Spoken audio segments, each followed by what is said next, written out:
Hi, welcome back guys. This is your friend, Being What If with another fanfiction. This is the first part of What If Deku's Luck Became His Strength? All credits for this video go to their respective authors, so please support the real author. Check out the link in the description for more details.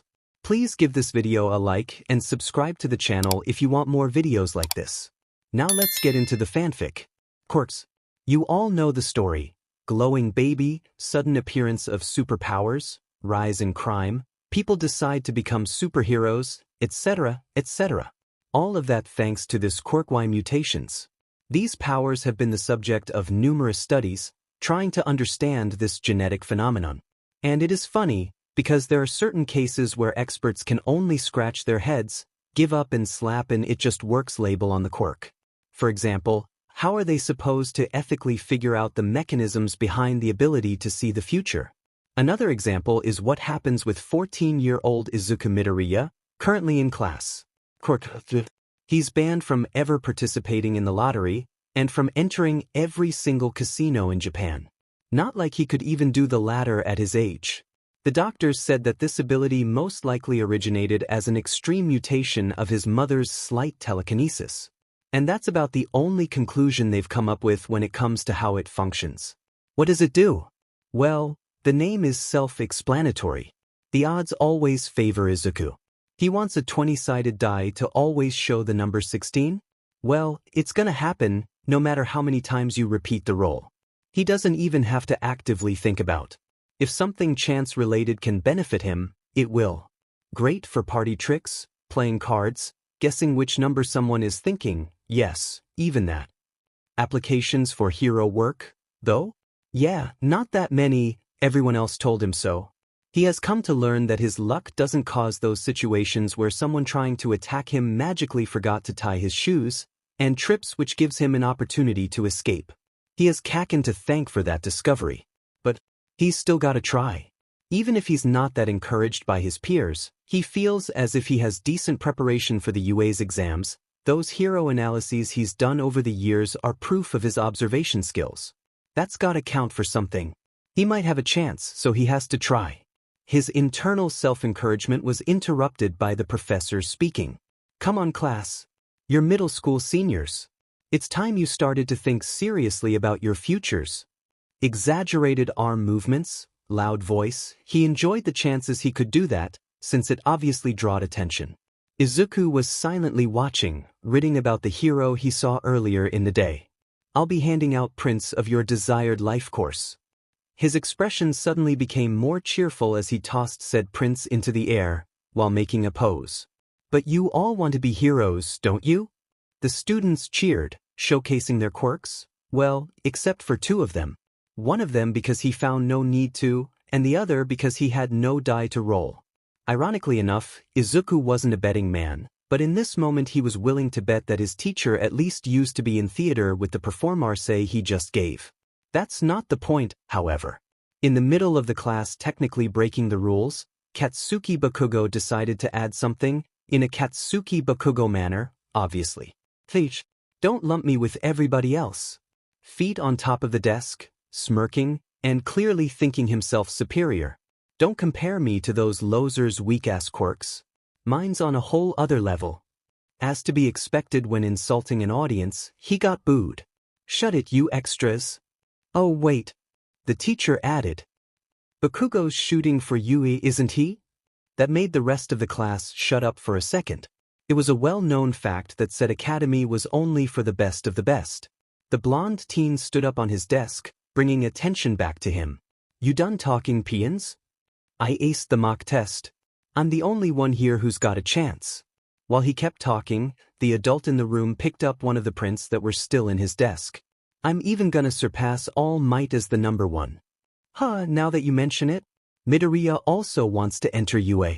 The freckled student flinched, everyone else went still for a moment. Then they reacted, some gave him sympathetic looks, most of them laughed. Come on, Midoriya. Luck's not enough to be a hero, great. Now Mr. I Can Extend My Balls was telling him that his quirk was not suited for heroics. Isuku swore, really swore that there was an English saying for these kinds of situations. Something about a pot. Eat shit, Deku. Well, no time to remember what it was. An explosion to his desk, courtesy of his childhood friend, made him fall backwards. What makes you think that with just luck you can compare to me, huh? What? No, that's not it. Hold on, Kaken. He tried to calm down the explosive blonde, to no luck, as to be expected.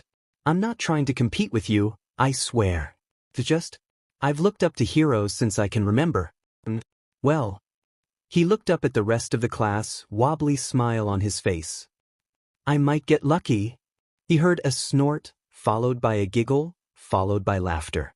That last part was not exactly what he was thinking, but he found that making those kinds of comments made people laugh with him instead of at him, for the most part. Kaken wasn't amused, but he still went back to his seat. Izuku sighed and decided to do the same. When class ended, Midoriya was getting ready to get home. Pencil goes into the bag, eraser goes into the bag, Annalise's notebook goes into Kaken's hand. Wait, that's not right. He looked up to see Bakugo. He didn't look happy. We ain't done yet, Deku.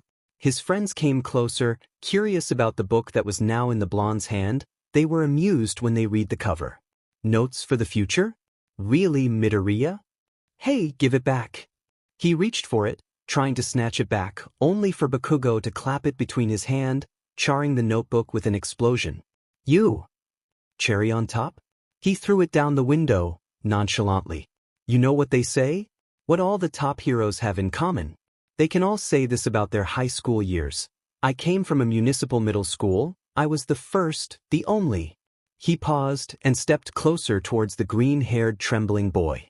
And, see, I'm a perfectionist. I want to make sure the same applies to me. Bakugo's left hand clasped Izuku's shoulder. Smoke came out along with heat. What I'm saying is, forget about you. Having made his point, Bakugo started to leave, Izuku too scared to say anything, something the others took notice of. Man, he can't talk back. The one who said it paused for a moment. Kind of unlucky, don't you think? That got a small laugh of the group. Even if by all definitions, luck wasn't even a factor in that. But, Deku, maybe you'll get a better quirk in your next life. All you have to do is take a swan dive off the roof.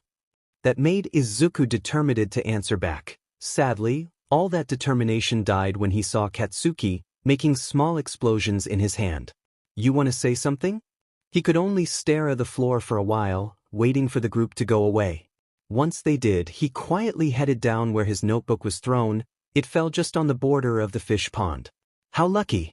Seriously, if I did that you'd be instigating suicide. He picked it up and opened a random page. It was still legible somehow. Well, now that was over, at least his day wouldn't be getting any worse. Let's see. Almost died at the hands of a villain. Saved by All Might. Got an autograph from All Might. Grabbed All Might's leg right before he jumped out of reach. Landed on a rooftop. Found out that All Might is in an incredibly injured state. Seriously, how does one live without a stomach, let alone work as a hero? His day technically got worse, but, hey, at least he got an autograph out of it. All Might decided enough time happened for this fan to process all that information, so he continued talking. You said your quirk is luck, right? It doesn't seem suited for heroics. Izuku's fist clenched. He was starting to remember similar words told by his classmates. However, he looked to the skeletal man, who had a small smile on his face. If you train hard enough, maybe you'll make it work. Now if you'll excuse me. He showed the bottle containing the villain. I got to give this guy to the police. With that, All Might started to leave, closing the door of the roof. Izuku stood there for a moment. His vision was starting to blur. All right, tears. He wiped them using his sleeve with a wobbly smile. All Might said he could do it. He had to try. He paused and looked at his hands. He also said he had to train. And he now felt dumb for not even attempting to do that before. He blamed it on tunnel vision. He was stuck on an if. He was so busy asking whether someone like him could be a hero that he forgot to ask himself how to do it. He shook his head. It was not the time to look back at what he didn't do. Maybe he could ask his mom for some training equipment. Perhaps he also had to take a diet. Those helped, right? 10 months later, a more fit Izuku stood in front of the gates of UA. It was time to take the exam. He trained hard for this. He'll do it. He repeated that phrase in his head. It somehow felt like if he thought it hard enough it would become true. He took a step forward, determination clear in his face. The thoughts in his mind quickly being filled with memories of his training, his ideas on equipment that could complement his quirk. If he got in, he was definitely using those. A hand on his back snapped him back to reality. Oh, there goes gravity. He was floating, face closer to the ground than he was comfortable with. You all right? A girl with a bob haircut asked. She seemed cheerful, and Midoriya seemed confused. After making sure the freckled boy was all right, she touched each of her fingertips together, making gravity affect him once more. Sorry for using my quirk there. I'd be bad luck if you fell before the exam. Isuku was a great contribution to the conversation. Those confused noises coming out of his mouth were truly the height of eloquence. Thankfully, the girl didn't seem to mind. She was just happy to see someone else who was nervous about the exam. Smiling, she waved him goodbye as she headed towards the building, a little more confident about herself. The green-haired teen stood there for a while. He also felt ever so slightly more confident. He did not talk to a girl, after all. He once again stepped forward, this time without falling. He'll do just fine, he doesn't have to worry that much. On second thought, maybe he did have to worry a bit, at least with the exam's explanation. Not only did he sit next to Kaken, he obviously wasn't happy with his presence, but he also got reprimanded by some glasses-wearing guy, doing robotic gestures.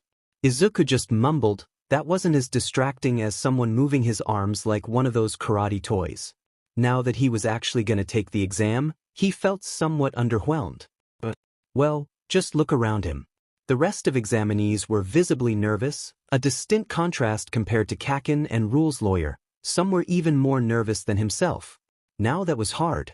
There was one in particular, who once he looked at the scale of the city, looked ready to pass out. That made Izuku feel better. Everyone was nervous.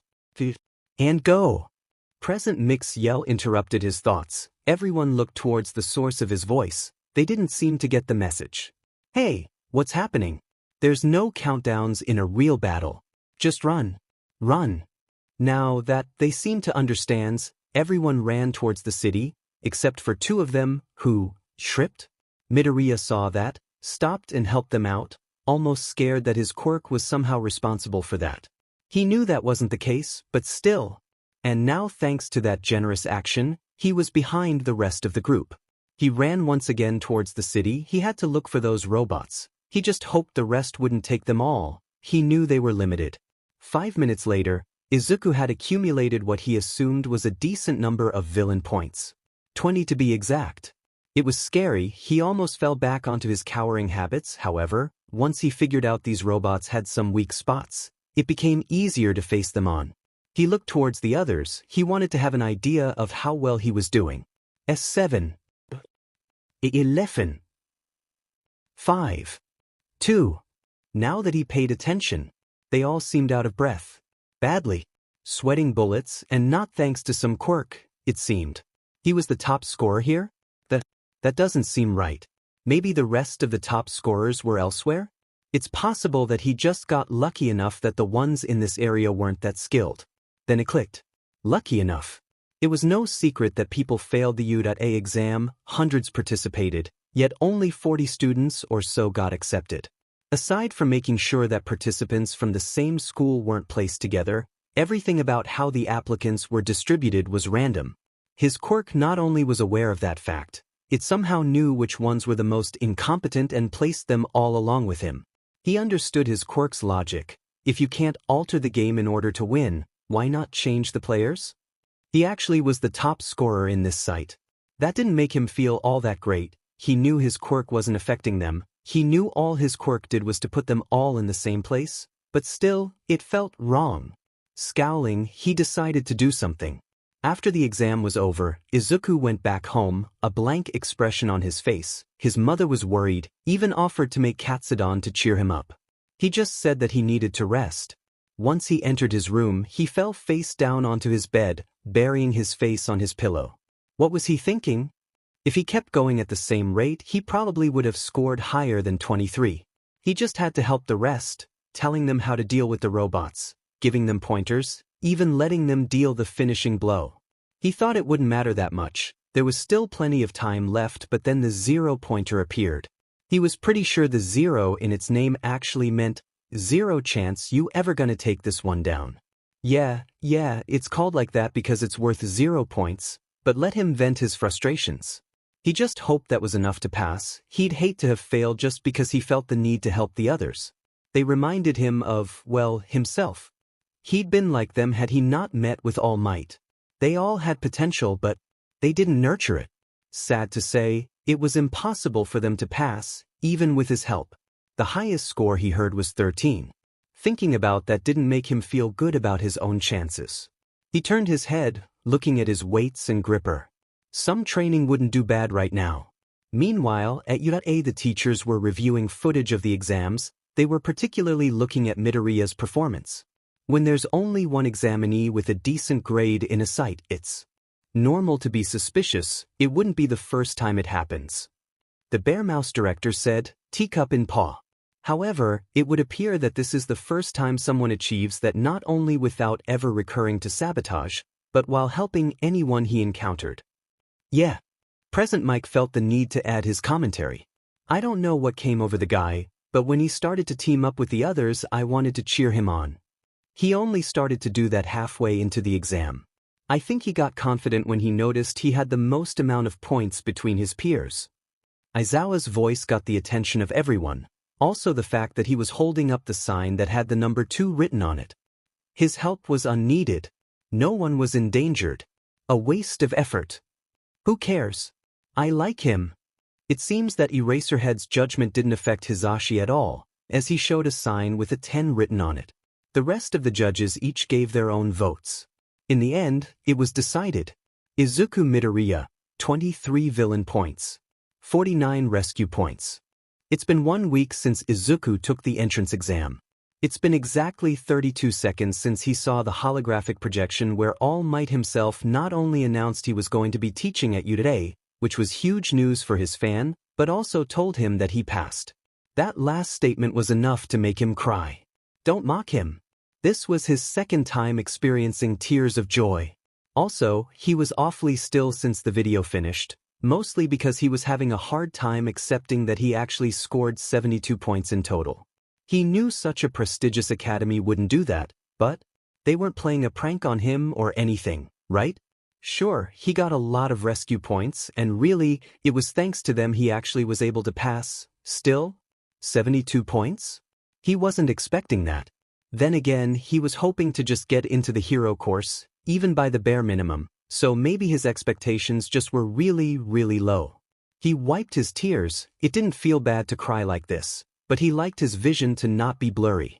He took the projector and examined it. This thing had a replay button, right? He needed that replay button. Maybe he heard it wrong. He'd have to check it at least 2 more times, just to be sure. U.A.'s Now Your Hero Academia.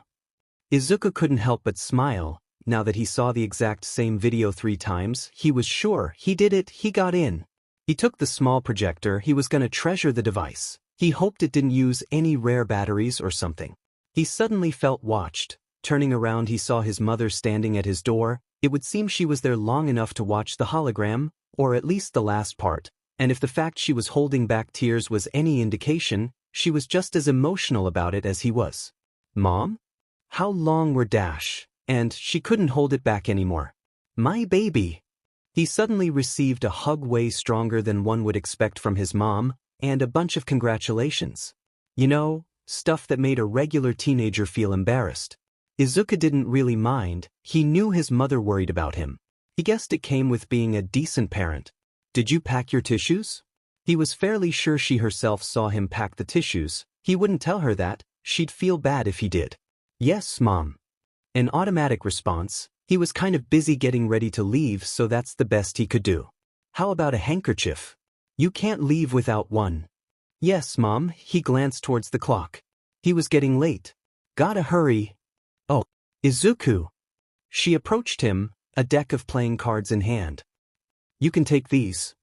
He just had to ask. What for? Well, you could show you Quirk to your classmates. It's really cool when you do it. Her smile was infectious. He stood up, now ready to leave. I don't think I'll use this in school. Yet he took them anyways before opening the door. "See you soon, Mom." Alright, this wasn't what he was expecting. He got into Class 1A. It was a little difficult to find it at first inside the huge building, but it doesn't matter, he eventually found it. So far so good. Then the first thing he saw once he entered the classroom was Kaken and that glasses-wearing guy from the exam, having an argument. He overheard his name was Tenya Ida. He instantly knew what having these two on the same class as him meant. Classes were most likely hand-picked by the teachers. There was no way his quirk would place him on the same room with these two people. He quickly got into his seat, but he didn't miss the glare of both of them gave him. He figured out why. It wasn't hard. Kaken was Kaken and he was Deku, which mean he hated him. He didn't know why, but that's how it is. As for the other, well, he was being a little harsh. Ida's wasn't really a glare, more like an incredibly disapproving look. It seemed like he really didn't like that he was mumbling during the explanation. Soon after, the girl that saved him from falling on his face entered the class. She seemed to recognize him. She waved at him, sadly, or thankfully, if you still don't know how to normally talk to girls. That was all the social interaction between the two of them for the moment, as his teacher arrived, saying something about how if you wanted to socialize, you had to get out, and then, after introducing himself as Shodai Izawa, proceeded to send everyone to the P.E grounds. Gym uniform included. Now, Izuku knew that Udade had a reputation for freedom on campus. Pretty much everyone who was interested in the academy knew that. Yet he didn't know that extended to teachers as well, and he didn't know it let them get away with so much. Not only allowing them to enter class in a sleeping bag while looking like a hobo, but also, well, expel whoever came up last on a physical test. That's the situation he's currently in, and considering how little his quirk did to his physical prowess, he was hoping for some kind of miracle. He did his absolute best during the first 4 tests: 50-meter dash, grip strength, standing long jump and sideways jumps. However, he didn't think that was enough. Pretty much everyone managed to use their quirks in the test, and right now he felt inadequate. If he didn't get a noteworthy score, he'd surely get in last. "Come on, luck. Don't fail me now," he repeated inside his head. Maybe that would make his ability work. Now it was the time for the pitch. Bakugo totally made an example of how to do it earlier, launching the ball with an explosion. That ball must be quite durable to withstand that. He got 705, 2 meters. Not to downplay everyone else, but Izuku was quite certain Kaken would get into the top 5 of the test. Now, Ochako Uraraka, the girl who saved him earlier, was about to throw, and that she did. Her quirk removed gravity from the ball, so after a while it quickly became invisible on the sky. Eventually, Aizawa's device beeped. His eyes slightly widened when he looked at the result. A small indication of surprise. He showed the screen to everyone. 3,789.7 meters. She beat Bakugo by over 3,000 meters. Fairly casually at that. She looked proud, even clapping to herself. After that small celebration she returned with the others quite happily. But now that Izuku thought about it, why was there a result? Unless he misheard her when she was doing the 50-meter dash, her quirk eliminated gravity. Therefore it should theoretically continue forever, even reaching into space. Maybe that was the greatest number the device was able to show? No, it didn't make any sense. Even if the device was extremely more primitive than the rest of Udade equipment, he couldn't imagine them possessing anything that couldn't handle a 32-bit integer, and it wasn't like it was a problem of digits. 9999, 9 meters should still be phi. Midoriya. It's your turn. Don't just stand there and mumble. His teacher cut his thoughts short, and now he realized he was mumbling while everyone else waited for him to continue. "Yes, sir." "Sorry, sir." His first instinct was to answer like someone in the military. His nerves were getting to him. He stepped on the circle and was handed a ball. He breathed slowly. Even if he couldn't use his quirk, he still had to try his best. Once his nerves were mostly gone, he pulled his hand back and launched the ball as hard as he could, which wasn't all that much. Then, as he followed the path of his throw, everything seemed to slow down to him. The ball was nearing the apex of its trajectory. It was still at a fairly unimpressive distance. He'd have loved to make a quick calculation of how many meters were between him and the ball, but he was distracted by another ball, one he didn't throw, one that was perfectly aligned with the other, rapidly approaching from the skies. almost as if it was shot from a helicopter. The second ball bounced off the ground, and then, almost like this was billiards, clashed with his throw, propelling it further, before continuing to bounce off in the distance. What? He, along with a good part of the class, exclaimed. Aizawa's device beeped once more. He didn't look shocked at all. He just showed the result to everyone. 507.4 meters. Wait, that counts? One guy with weird elbows, Sirohanta, felt the need to ask. Izuku was hoping the answer was yes. This was way too lucky to not be the work of his quirk. Not only did that second ball came out of nowhere, it pushed his ball forwards instead of any other possible direction. He looked at his teacher, who was glaring at the rest of the students. What are you waiting for? There's still more tests, get moving. That was his answer. It was almost as if he didn't felt the need to acknowledge what just happened. Deku, you lucky piece of shit. Kaken had been awfully quiet during the tests. Good things never last. He looked ready to blow him up into next week. You better fucking make that throw again. I refuse to let you get away with that shit. He was about to attack him, an explosion already forming in his right hand, and Izuku was as ready to dodge as he could be. Thankfully that wasn't necessary, as the blonde's movement was halted when some cloths seemed to grab him. He looked at where they came from. Huh, so his teacher wasn't actually a hobo, he now actually looked like a pro. Wait, those goggles looked familiar. Bakugo's explosions ceased, and he was struggling to set himself free of the cloth. That's my special capture weapon. Steel wire alloy woven with carbon nanofibers. Aizawa was visibly annoyed. At the student, not at his non-comfortable sounding scarf, obviously. Don't make me use my quirk. I've got dry eye, damn it. That last comment was the last piece of the puzzle. Wait, you're the erasure hero, Eraserhead. You can cancel the quirk of whomever you look at. Around him, his classmates started to talk about this new information. The majority didn't recognize the name. He was an underground hero, so that was to be expected. Once the explosion user with anger issues calmed down, Eraserhead let him go. We've wasted too much time already. Prepare for the next trial. Everyone heard him, and if either his authority as a teacher or the threat of expulsion wasn't enough to make them follow his orders, what he just pulled on the guy who got the top score on the exam was. As he got ready for the next test, he took a good look at the sky. He squinted, maybe it was his imagination, but he saw some vehicle of sorts flying in the area. He shook his head. This was not the time to wonder about what exactly happened. He got a good score, that was all that mattered. He couldn't help but sigh once everything was over. He sadly didn't get another high score, but it wouldn't have mattered, since apparently the whole expulsion thing was a so-called logical deception. He didn't know in what world that was evident, but it apparently was the world one of his classmates lived in. He didn't want to live in that world. Still, he got 18th place, which was kinda depressing if he was honest. He did his best and still was only able to do better than two of his other classmates, an invisible girl and a great midget. Once again he shook his head. He didn't have to think like that. Everyone tried their best, and he just started training less than a year ago. This result shouldn't be shocking. He still had a lot to improve on. He was about to go home, already near the gates of the academy. His playing cards in hand. Turned out he was right, he didn't use them. He almost tossed them into the air when a hand fell on his shoulder. A bit startled, he turned around. It was Ida, who now didn't look quite as disappointed as when he entered the class. Midoriya, right? Izuku nodded. He hoped he wasn't about to get reprimanded again. Wait, why was Ida bowing? My apologies. I let my first impression of you blind me of your true character. What? Truly, a great display of eloquence courtesy of Izuku. I assumed you didn't take the exam seriously. Yet, you turned out to be someone surpassed my score, even figuring out the real meaning behind the point system. The freckled boy didn't seem to know that he was talking about. You scored the most amount of rescue points. The taller teen clarified.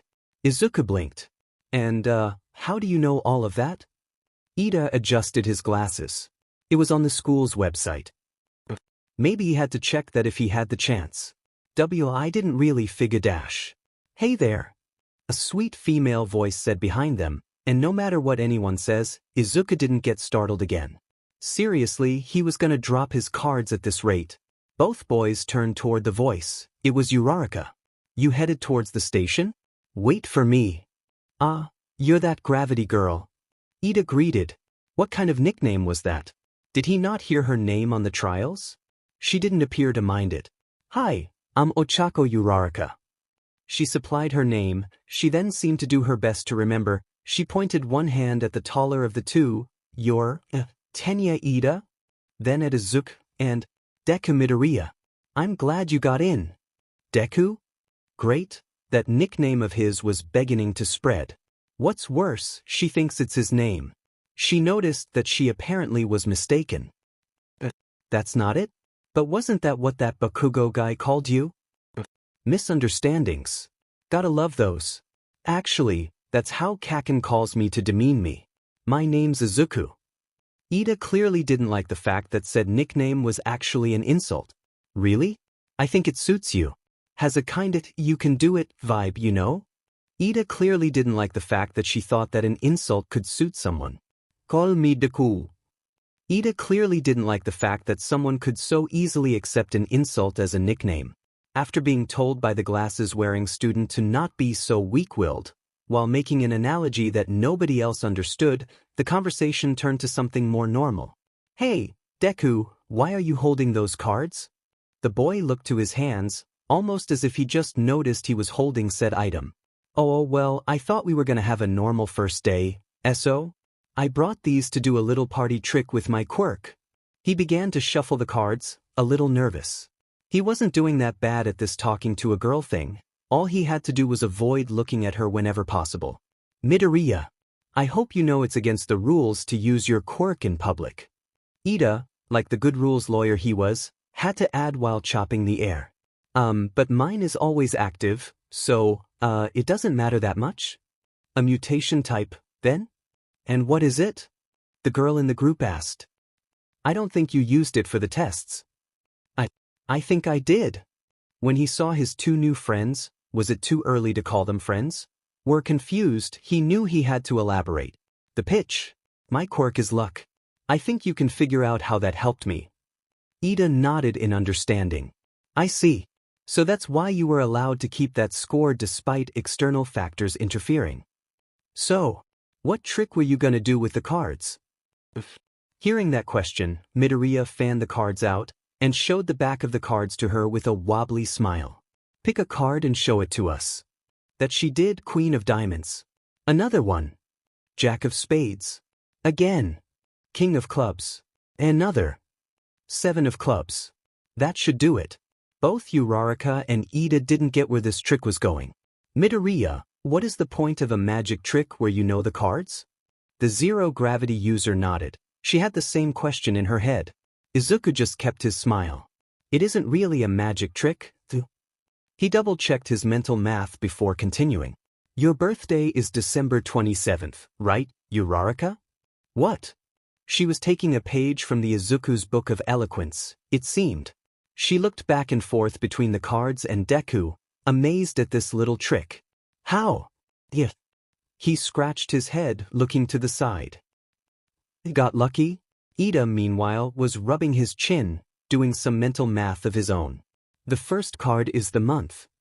He suddenly spoke. The following cards sum to the day. King, Queen, and Jack represent the number 10 plus another card.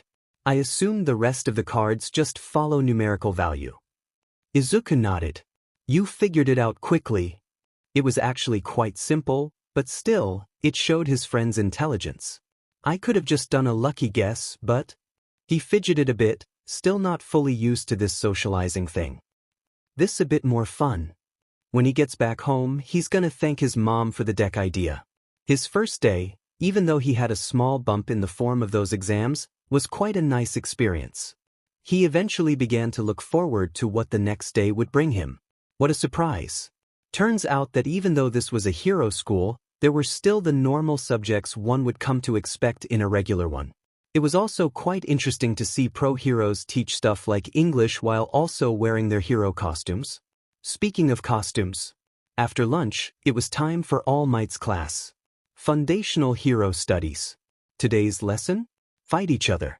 This was probably going to be Bakugo's favorite class, even if All Might didn't teach it. What did this class have to do with hero costumes?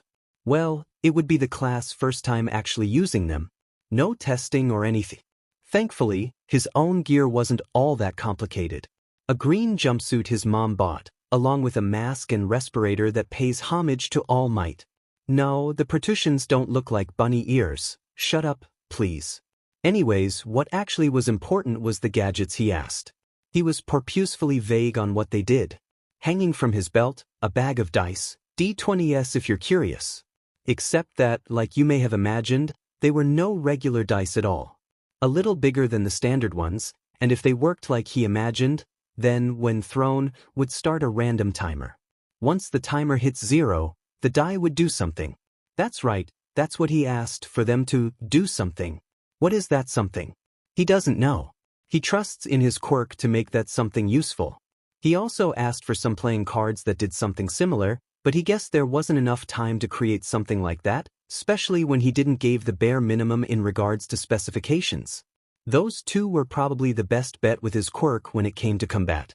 He knew luck couldn't directly affect the actions of other people, so they technically had the advantage if their quirks were suited for combat.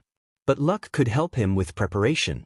If he just so happened to luckily have tools suited for combat, well, he's not going to complain. Once everyone got to ground beta, All Might began to explain what the rules of the exercise were. Indoor battle, 15 minutes total, 5 minutes of prep time, 2 versus 2, heroes against villains. Villains have to either defend a bomb or capture the heroes. Heroes have to either capture the villains or secure the bomb. Each team will be given a capture tape, transceivers, and a rough map of the building. Also, did he mention that teams were created randomly? Because teams were created randomly, and the matchups too. Oh, he had a good feeling about this. Thinking about it, he had quite a good chance of winning right now, however something didn't sit well with him. Villain team. He knew this was just an exercise, so it didn't bother him that much. He just was a little upset his quirk actually decided this as the best course of action, just a little. And then his partner, he didn't know much about him. He said his quirk allowed his to generate electricity.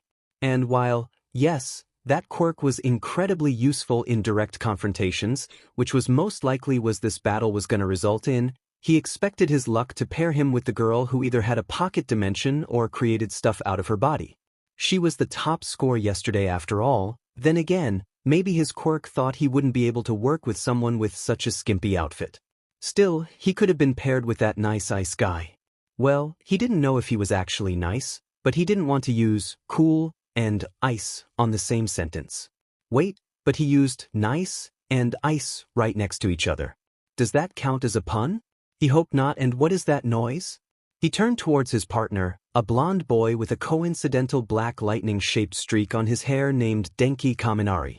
And, well, said Blonde was doing an attempt at beatboxing. It wasn't bad, but it wasn't good either. He stopped once the attention was on him. Ah man, why did you stop?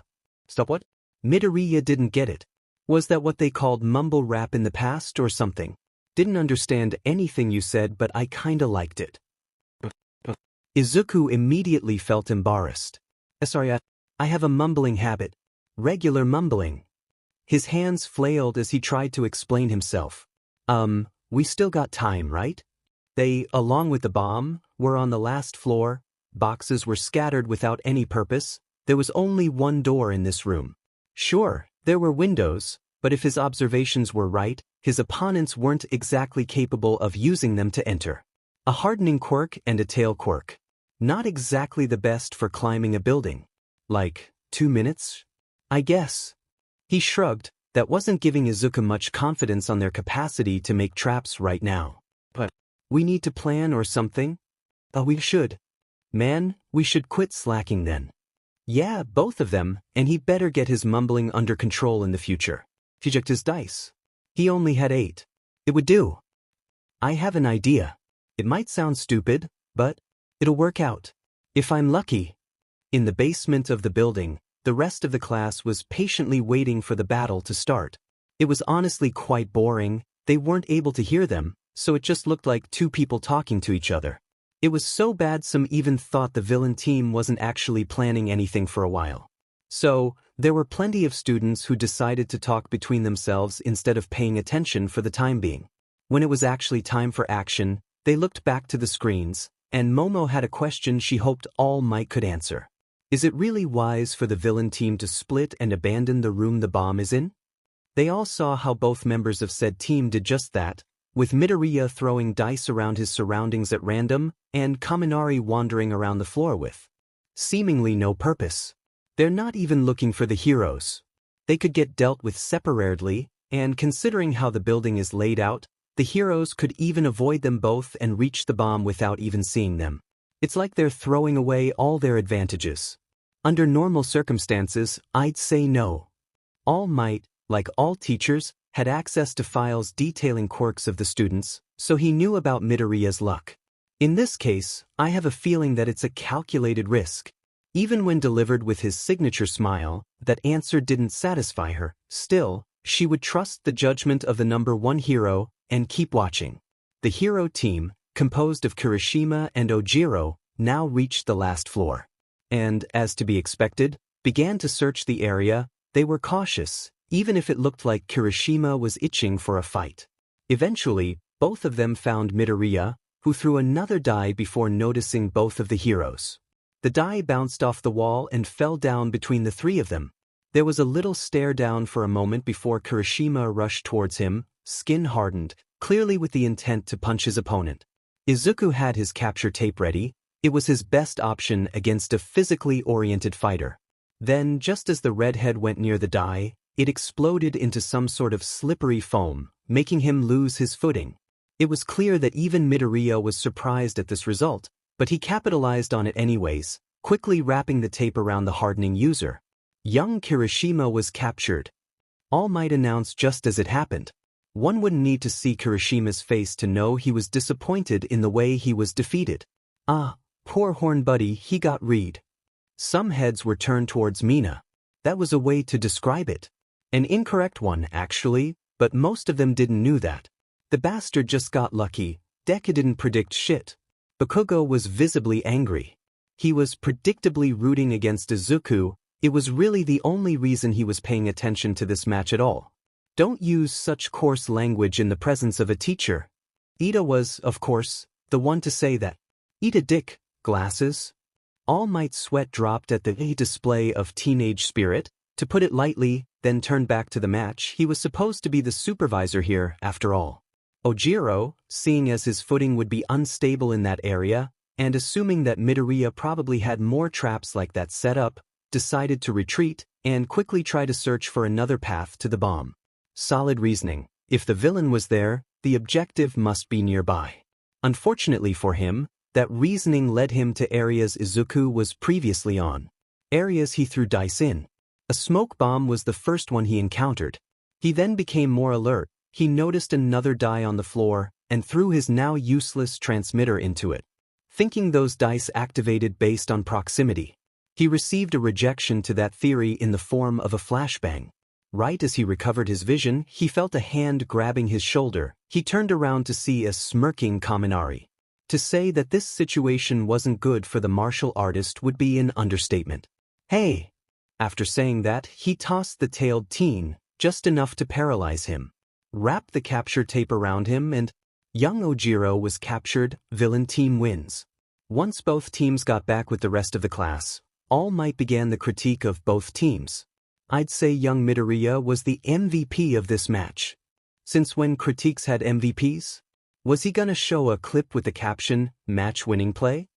Still, most of the class seemed to agree. Seeing this, and assuming compliments were going to come his way, Izuku did his best to hide inside his own costume. Excuse me, sir. Yaoyorozu wanted to add her 2 cents. With all due respect, I don't think he's deserving of that title. Someone was going to be in Bakugo's good list. Well, not good list, more like you're not trash list. While he may have come up with a plan that worked in this occasion, it could have gone wrong in so many different ways that it loses all merit. If by mere chance the hero team took any different route, all those traps would have been worthless. This victory was a product of sheer luck instead of strategy. She then turned towards Kaminari. If they got to his partner first, they could have overwhelmed him and then get the bomb location out of him. And in the subject of Kaminari, there was no reason for him to be taking a stroll on the floor. He could have perfectly been guarding the bomb instead of that. She made a small pause before her conclusion. I believe Ojiro is better qualified as the MVP, as he showed to be able to analyze the situation he was in and act accordingly, even if it didn't do him any good. For a good 5 seconds, silence reigned in the room. She certainly didn't hold back any punches. But, still, Izuku knew something she didn't, a little detail, so he slowly raised his hand, gaining the attention of everyone in the room. Actually. Great, he started with the phrase those people who loved to correct everyone else used. He fidgeted under the gaze of the class.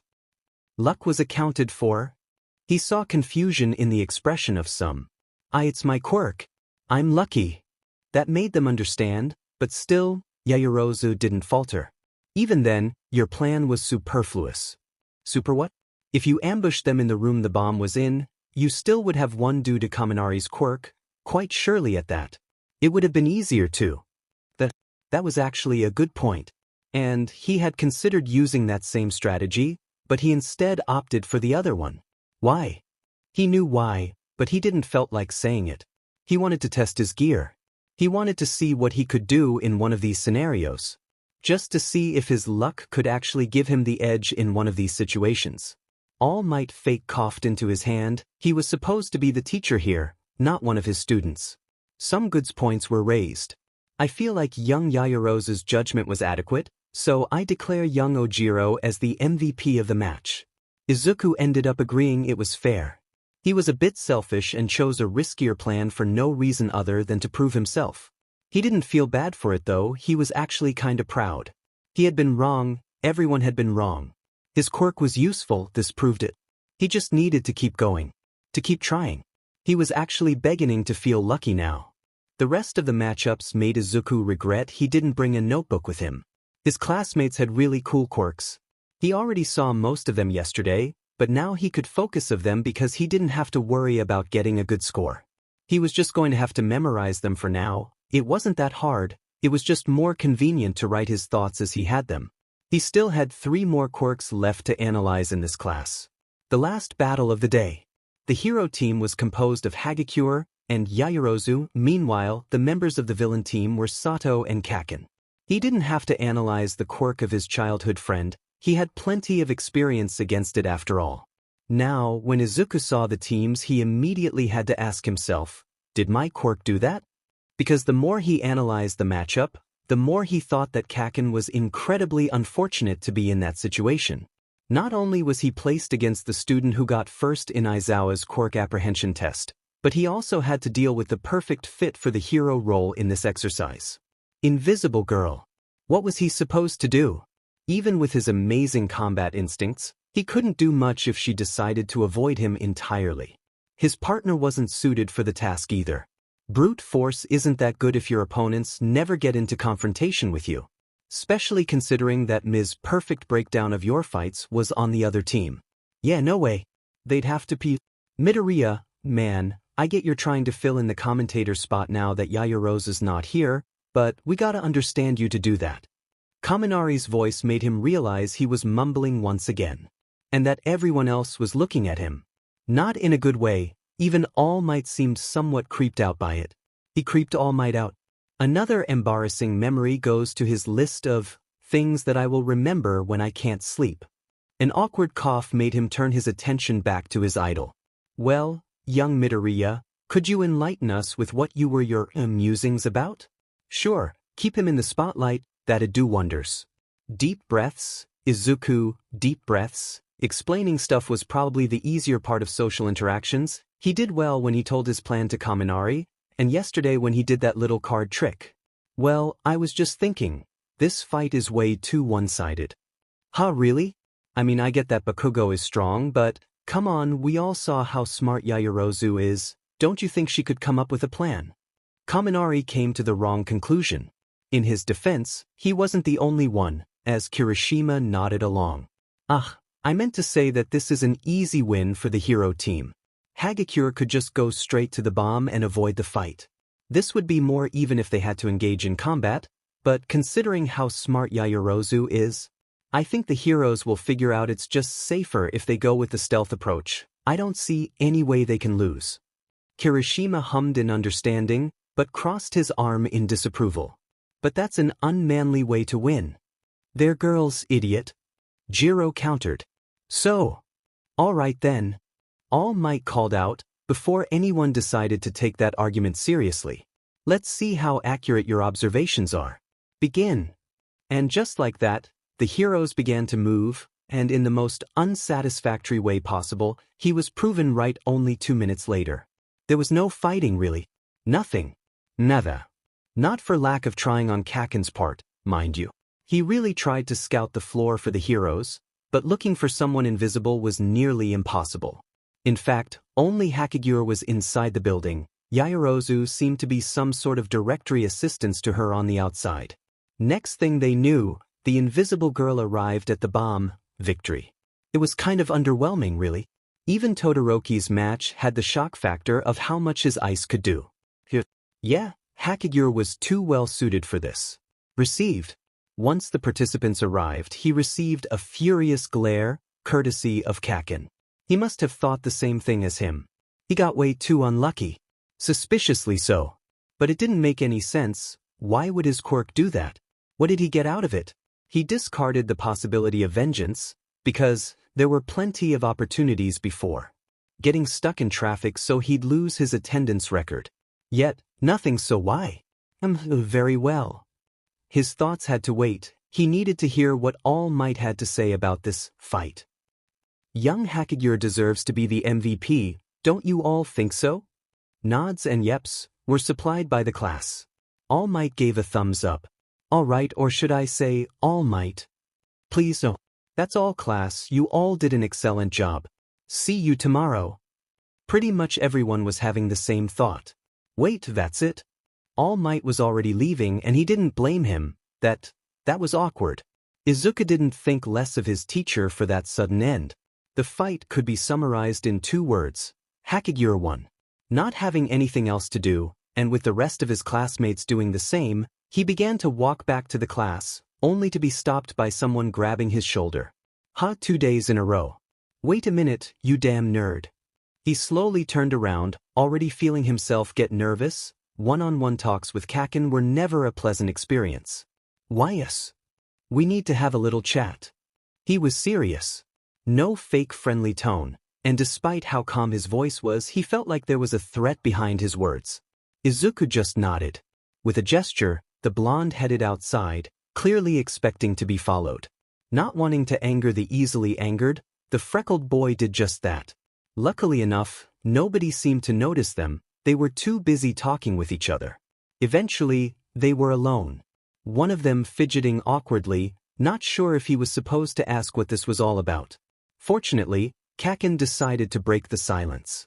So, why did you do it now? What? A small explosion went off in front of his face. No harm was done, but the threat was clear. Don't want me, you fuck? If you do, I'm gonna get Sam Jackson on your sorry ass. But I don't get what you're talking about. Your fucking luck, that's what. Were you waiting all this time to use it on me, only to make me look bad in you, huh? I ain't stupid, I know what luck does. It's not a coincidence you got your perfect fight while I had to lose against Invisibitch. That was rude. Still, he had that same thought. It was probably not a coincidence. Sure, it could have still happened without his luck, but when it had already affected his own match, it made things look suspicious. It may have done that, but I don't know why, I swear. His frantic hand movements were not helping him look genuine, even though he was speaking the truth. Look, this was just a freak accident. I'll owe you a favor if it held dash. I didn't ask if you wanted to give me favors, lucky fuck. I asked why now of all times. Why not last year? Why not when we were 7? I told you I ain't fucking stupid. You never fought back. You could have made bird shit fall on me or something. But no, all you ever did was stand there and take it. Never even talked back. I never wanted to fight you. Why? You think you're that much better than me? Why didn't you try to use that fucking luck of yours on me? Because you were my friend. The pause. Kaken took a step back, somehow satisfied with that. That's what? Then that's no more. Now that we're not friends, you can fight back. I'm gonna crush you, along with everybody else. Even the ice bastard, even All Might. No amount of luck is gonna change that. With that declaration of war, he left, not looking back. Izuku decided to slump against the wall of the building for a while. He needed to calm down. That talk was more than he expected. Did I lose a friend? For some reason he asked the nothingness around him, and he was incredibly surprised to receive an answer. If I heard all of that right, he was never a friend to begin, so no, dude. Startled, he turned around to see one of his classmates, dressed in what he could only describe as a punk rock outfit, Kyokujiro, if he remembered correctly, and he did.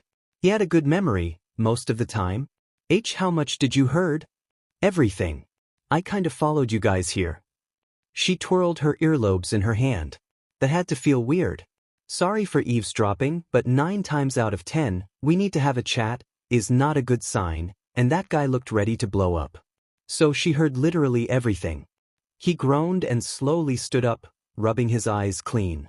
Could you, not talk about it? Talk about what, dude? Well, about Dash. It was a joke.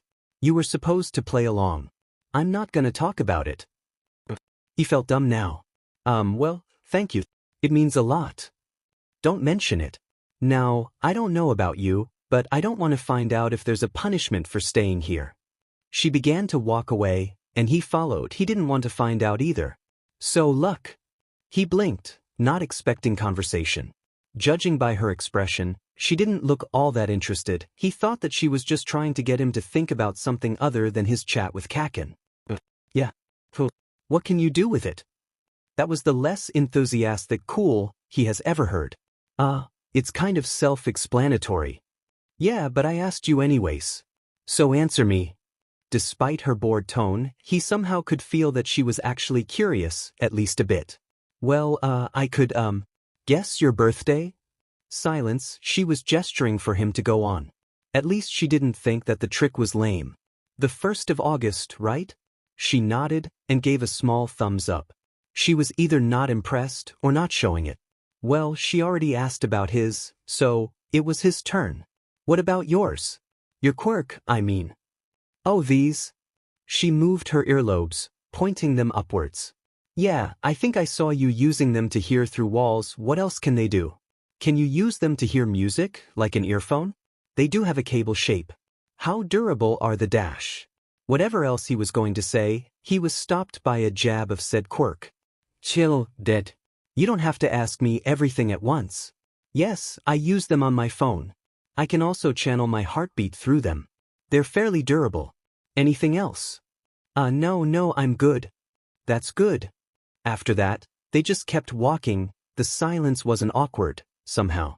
He didn't know if she just wanted to distract him for a while.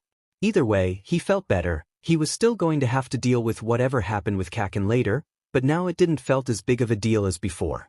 3rd day of school, and the entrance to UA was now surrounded by the press. From what Izuku could hear, there was an info leak, and now they knew All Might was teaching here. He didn't quite get how that translated into, we are going to try to get an interview with All Might during his work hours. But he had to get inside before they noticed he was a student and tried to get him to talk about All Might. He didn't trust himself to do interviews. Looking at the mass of people in front of him, he realized they were kind of chaotic, pushing and pulling with no reason. He couldn't help but smile a bit. It was perfect. He had quite a good amount of trust in his luck now, so he just walked forward, towards the gate. Small gaps between people opened just at the right time and just for long enough to allow him passage. He felt some brushes here and there, but other than that he got through the sea of reporters untouched. Aizawa tiredly began homeroom, with some papers in his hands. I hope you're all rested from yesterday's battle trial. I took the liberty of looking at your marks and evaluations. Like a good teacher should. Midoriya. He didn't expect to be named. Did he do something wrong? I understand your reliance on gadgets given your quirk, but try not to be a one-trick pony. I need to see you being able to use your luck by itself more often. Izuku blinked, not getting what luck by itself was supposed to mean. That being said, I see the value in using support gear. If you want to add more gadgets, then I suggest you go to the development studio on your free time. That goes for all of you. If you have ideas to help with your quirks, the support department will take care of it. Some were actually considering it, probably thinking about something that could help them with their shortcomings. The rest, they just seemed to go along with it, but not actually understanding the value of that advice. That probably was gonna bite them later on. Now, I'm sorry to spring this on you all, but that pause surely was intentional and the atmosphere was tense. We need to pick a class president. And just like that, the tension was broken, replaced by the sounds of everyone volunteering to be the leader of the class. Even Izuku, just because he believed it would help him with heroics, somehow. In the end, the class decided to settle it via vote. Which was unusual. If they didn't have the option of themselves, they would voting for someone they barely knew, based on very little information. Wait a minute, that sounded familiar. Izuku shook his head. He focused on something else. On the vote count, handled by Ida, who proposed the idea.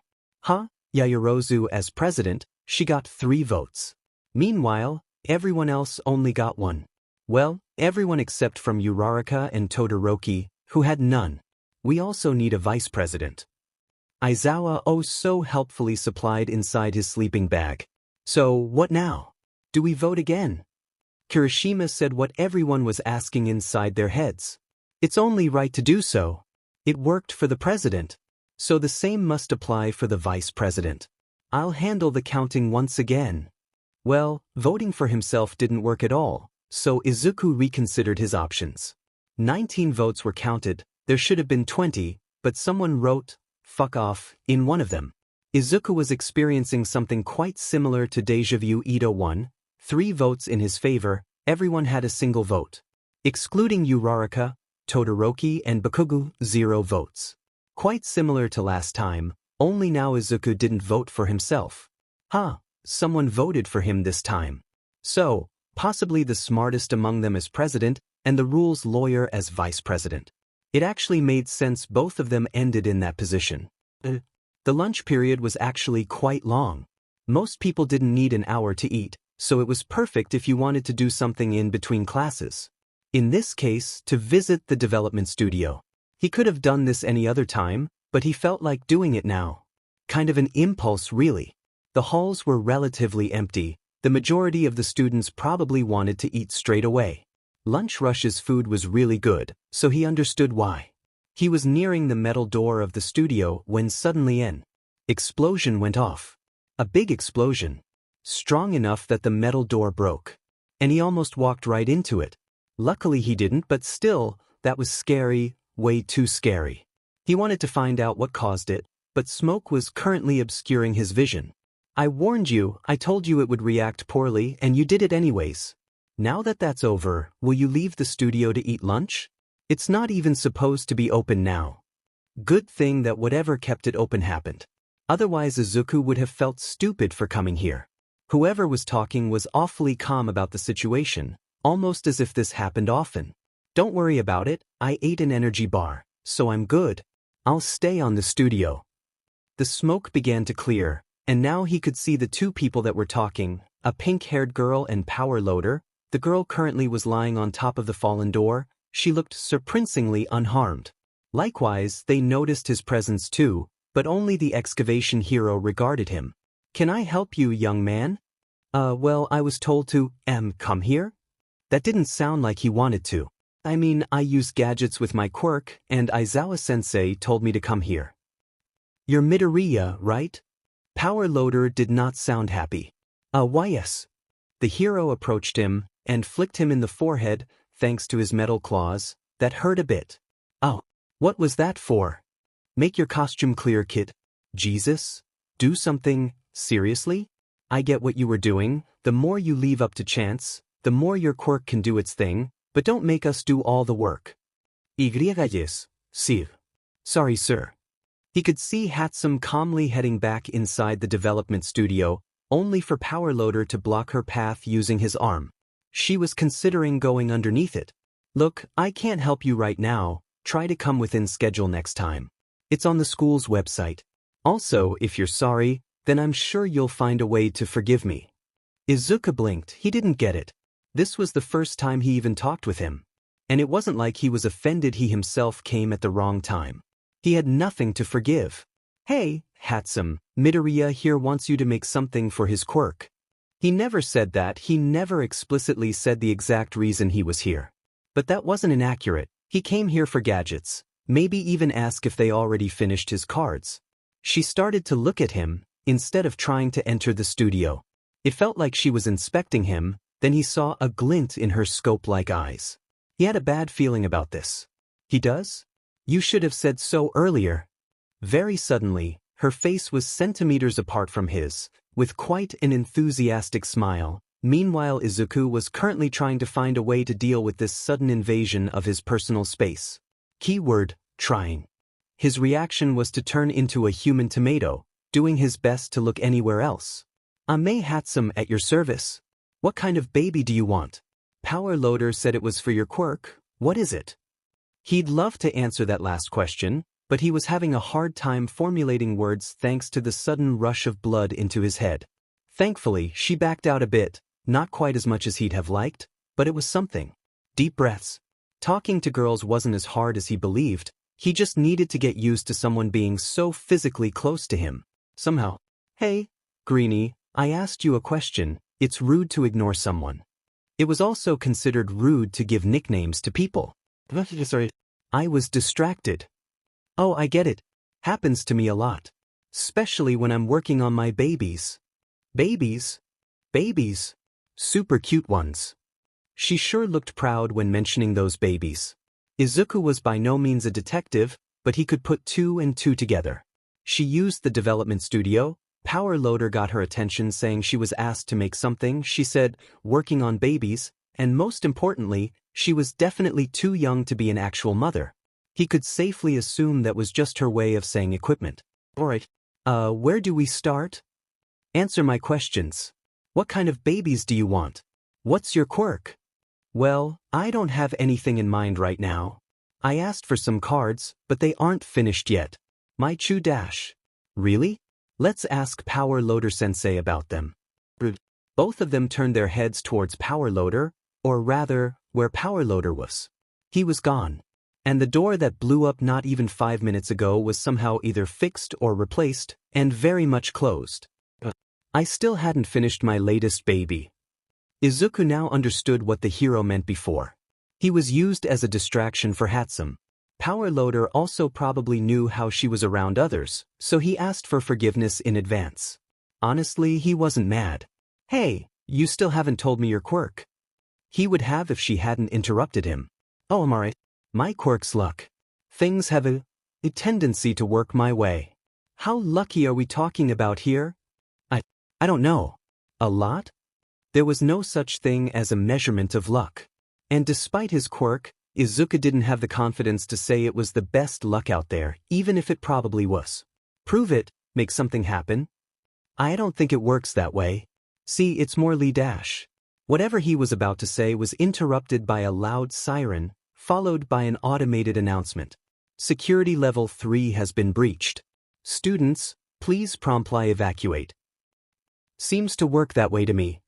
Hatsum was incredibly calm considering what both of them just heard. Shouldn't we go? She simply nodded, as if this wasn't something to worry about. He didn't know what a security level 3 meant, but considering they were told to evacuate, it was probably bad. Lead the way, Luxman. New nickname, he liked this one more than the others he got so far in life. Why me? You're lucky if I follow you, I'm gonna be on the lucky path. That was one way to think about it.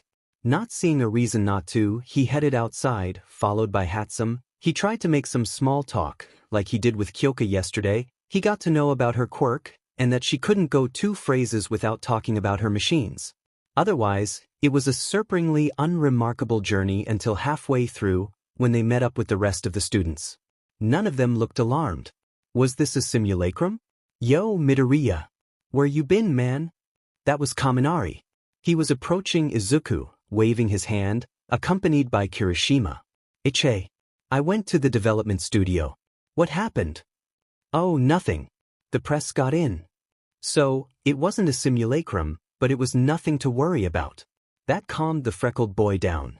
The school wasn't crumbling down on his 3rd day. Still, that begged the question, how did regular reporters got through U.A's defenses?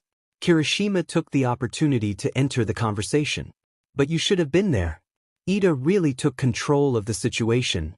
When everyone was panicking, he got on top of the exit and told everyone what was going on, while doing a damn good impression of an exit sign. Kaminari clarified. That got a tiny chuckle out of Izuku. He could imagine the stiff student doing that exact pose. That's good. He made a good choice changing his vote then. It was nice to see everything turning out fine in the end. By the way, Midoriya, do you know her? Kaminari was referring to Hatsum, who was standing right behind him. She didn't seem that interested in the conversation but was still listening.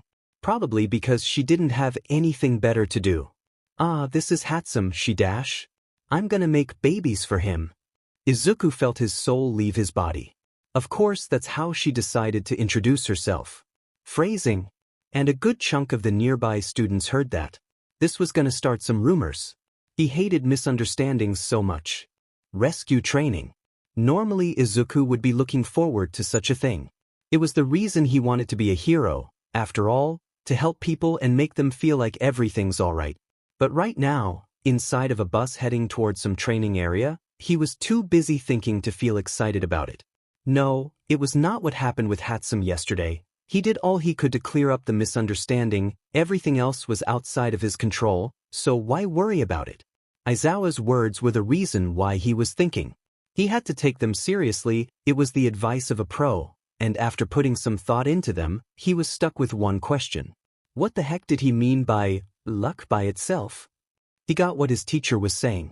Relying on something isn't good. If you don't have it, then you're at a disadvantage.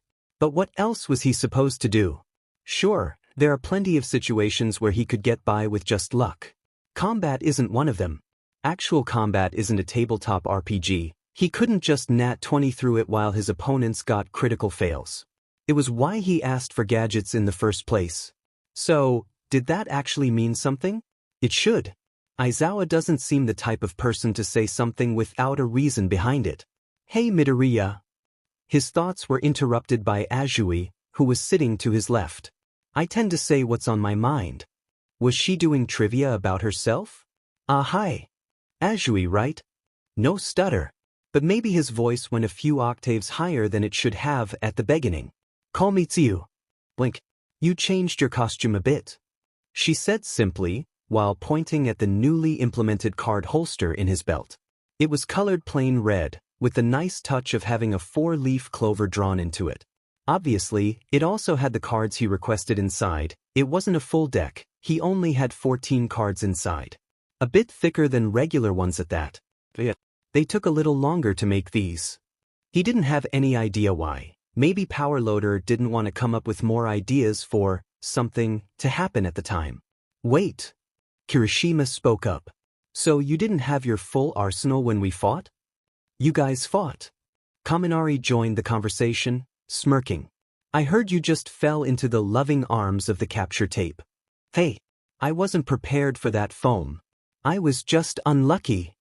He leaned back a bit against his chair, smiling in spite of the teasing. Guess that was obvious if I was against the luckiest man alive. I wouldn't call myself that. Izuku fidgeted a bit. It felt weird being the topic of this sudden conversation. The electric blonde saw that comment as the perfect opportunity to ask, what? Is there someone out there whose quirk is mega luck, ultra luck, maximum over luck, or something like that? Well, there probably wasn't. Izuku was told he was the only documented case of a luck-related quirk 10 years ago. He wasn't an expert on genetics, but if such a quirk appeared only in recent history, then it wasn't going to appear again on another family that soon. Ribbit. Either way, that foam trick was pretty lucky. I'm sure Kirishima would win if you two actually fought. Yeah. My hardening is great when it comes to brawling. The redhead showcased by hardening his arms, however, he then leaned back on his seat, a little deflated. But it ain't too flashy, or anything like that. Kinda hate that. I think that it's an awesome quirk. Makes you a good front line. Perfect for a pro. Izuku happily commented. Speaking of pros, Aoyama joined the conversation, his face resting on his hands. The conversation then turned to the subject of popularity, with strong and flashy quirks being good for that. Todoroki and Kaken being prime examples of those quicks. However, they teased Kaken because of his temper. What a time to be alive, Kaken was being teased. Izuku was lucky to be able to witness it. Izuku didn't feel lucky. So, the good things first because good stuff happened, or so he told himself. He got to meet 13, that was nice. Yeah, he didn't have anything else to add to the list. The bad. First of All Might didn't show up. Now, that wasn't so bad on its own, however, if you added the fact that villains decided to show up for the sole purpose of trying to kill the symbol of peace, then it became a big deal. Plus, the guy with the warp quirk wasn't letting anyone out, and besides, he scattered a good portion of the students. Well, Izuku guessed that was what happened. He himself was in the landslide zone, he didn't see any of the others. But he could see villains that were approaching him. Him, and 10 people who wanted to kill him. One of them even wielded a spear. And exactly how is this lucky? He asked to no one, just to point out the irony he saw in his current predicament. He had to act. The villains were walking towards him. They seemed wary, but he could see they were more than ready to fight. They didn't want to underestimate him, it seemed. Good, that gave him time. Reaching into his bag of dice, he took 3 of them and tossed them towards the villains, and upon touching the ground, a die activated, creating a smoke screen right in front of them. Izuku took that chance to distance himself from them. The fact that they were approaching him at all meant that they couldn't actually attack from a distance. He had faith in his luck, don't get him wrong, but yeah, they had the numbers advantage, weapons and quirks suited for direct confrontation. He was better off using his gadgets from afar. Hey! One of the villains, a gray-skinned man with a scar on his right eye, exclaimed. Kid's not trying to fight. His quirk's probably weak. We can take him. The rest agreed with him, and followed him through the smoke. Right then, the other 2 dice activated. First one glue. It exploded upwards, raining upon those around it, covering them with a fine layer of the sticky substance. It didn't stop the villains whatsoever, they didn't even notice it was glue. Despite it being quite strong, all they got was dirt stuck into their shoes, for now. Second one, malodorant. It sprayed the area with a transparent liquid. It smelled foul, rotten, like a sewage filled with burnt plastic. Similar to the glue, it didn't do much to stop them. For now, that is. See, when encountered with such a bad smell, there's a natural reaction most people have. To wrinkle and pinch your nose. That's exactly what these villains did. I swear to God, when I get my hands on him, I'm gonna rip him into pieces. The sudden leader of this small group declared. He's just annoying us. Of all the brats we had to go against, it had to be one to throw all this bullshit. A Birdman villain complained along with him, hand covering his nostrils. What even is this stuff? A pink-skinned villain asked the oh-so-important question. Eyeing the gooey substance covering his hand, he tried to clean it off in his shirt. It stuck to the fabric. He pulled, ripping it off. It was still stuck to his hand. Everyone turned their attention to him. They saw what happened, and gears were starting to turn inside their heads. Their eyes widened. They were still covering their noses. Izuku watched the comedy of errors unfold with utmost confusion. Some tried pulling as hard as they could to unstuck themselves. It was a painful process, and there were those who managed to do it. Sadly for them, the recoil made them bump into one another. Others were stupid enough to try and help the others, somehow forgetting they were still covered in glue. And it just kept going. It was absurd. He felt something he couldn't describe. It was almost like feeling nothing. Not even a minute earlier he was worried for his life. These villains looked threatening before. Now the most he was feeling in regard to them was pity as they got stuck with one another. Were they just that weak that he was able to incapacitate them all using just 3 of his dice? He didn't feel accomplished. There was relief that they were no longer an issue, sure, but it was overshadowed by a "wait, that's it?" that kept appearing in his head. He didn't even use his cards for crying out loud. He had practiced throwing cards. This was his biggest issue with his quirk. It didn't feel like he himself did something. He didn't make stuff happen, but stuff happened for him. It was why Aizawa's words were still bothering him. He shook his head, not the time to think about that. He made his way down, careful in case they could still fight even if they were still stuck in a mess of a dog pile. They stopped actively moving, probably having learned just now that it wouldn't help their situation at all. Goddamit, watch your elbow. Birdman kept his complaining, referring to the gray-skinned villain. That is not my elbow. While those two were having their little discussion, the rest of the villains were glaring at Isuku, most likely blaming him for the trap that got them into this situation. Hey, don't look at him. He didn't even know it would do that. He just got lucky that those 3 dice worked so well together against a group so surprisingly incompetent. Having confirmed that they were indeed incapacitated, he headed out of the landslide zone. He may be fine, but maybe the others weren't doing so well. He thought that somehow his quirk also had a hand in the distribution of the villains, like what happened in the entrance exam. The incompetent ones were with him. He hoped that wasn't the case. Maybe his luck could help. Meanwhile, on the flood zone, on top of the ship. Thanks. Todoroki said to Azui while wringing some water out of his clothes. It's all right, Ribbit. Those two were quite relaxed, making a clear contrast with the panicking Mineta, who was having a hard time not fainting. He almost got his head bit off by a shark man. There were villains eager to kill them. He didn't get why he was the only one scared. Well, actually, the overpowered guy was with them. Maybe this was all fine. Hey, Todoroki. He got the attention of the heterochromatic teen. Can't you just freeze these guys? You know, like in the battle trial. I can. The way that he said that without any doubt made the small boy feel relief. If you don't mind the cold.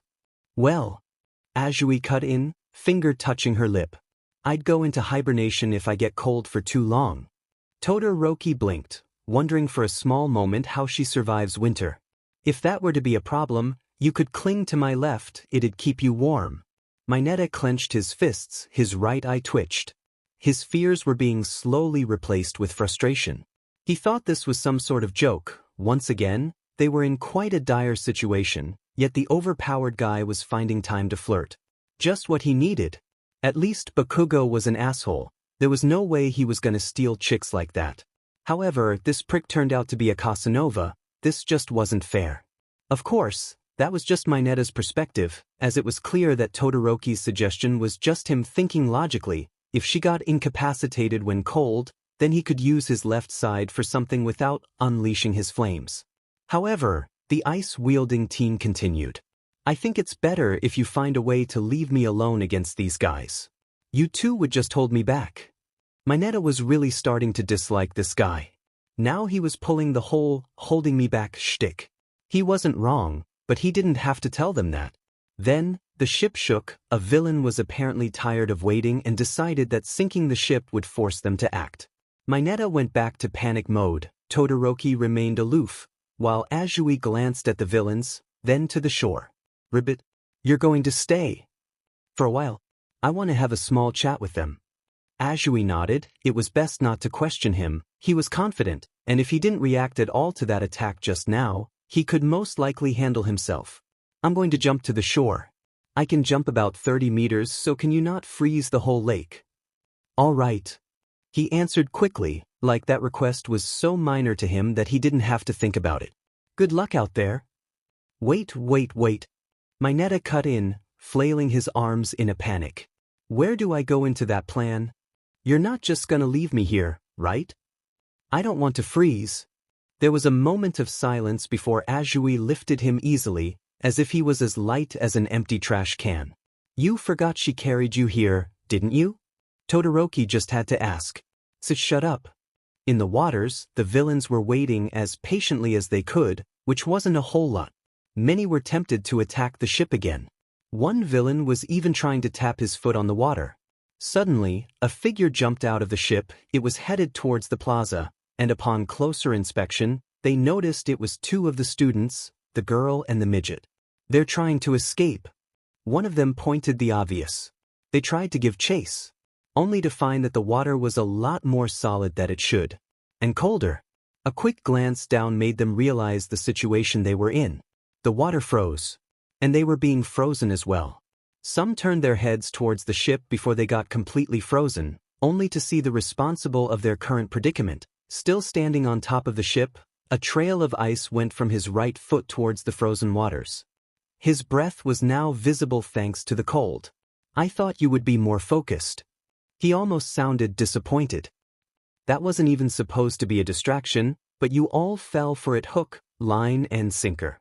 He paused, taking his time to look among the villains. All were incapacitated.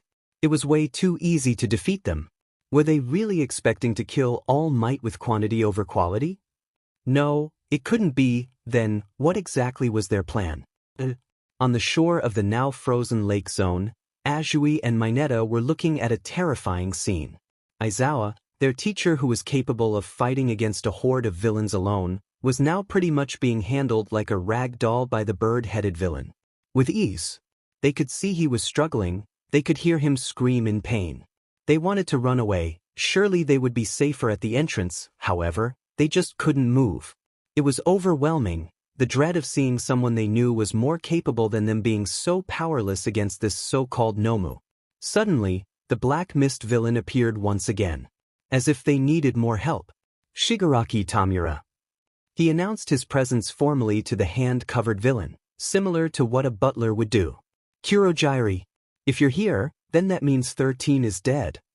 Tamura asked dryly, not even looking at his companion. Unfortunately, just incapacitated. The students I was unable to scatter impeded me. Furthermore, one of them was able to slip away and is on his way to ask for reinforcements. After hearing that, the gray-haired villain turned around slowly to look at Kurogyri, as if that would somehow make what he heard something different, like All Might arrived and instantly died of a heart attack. No such thing happened. Huh?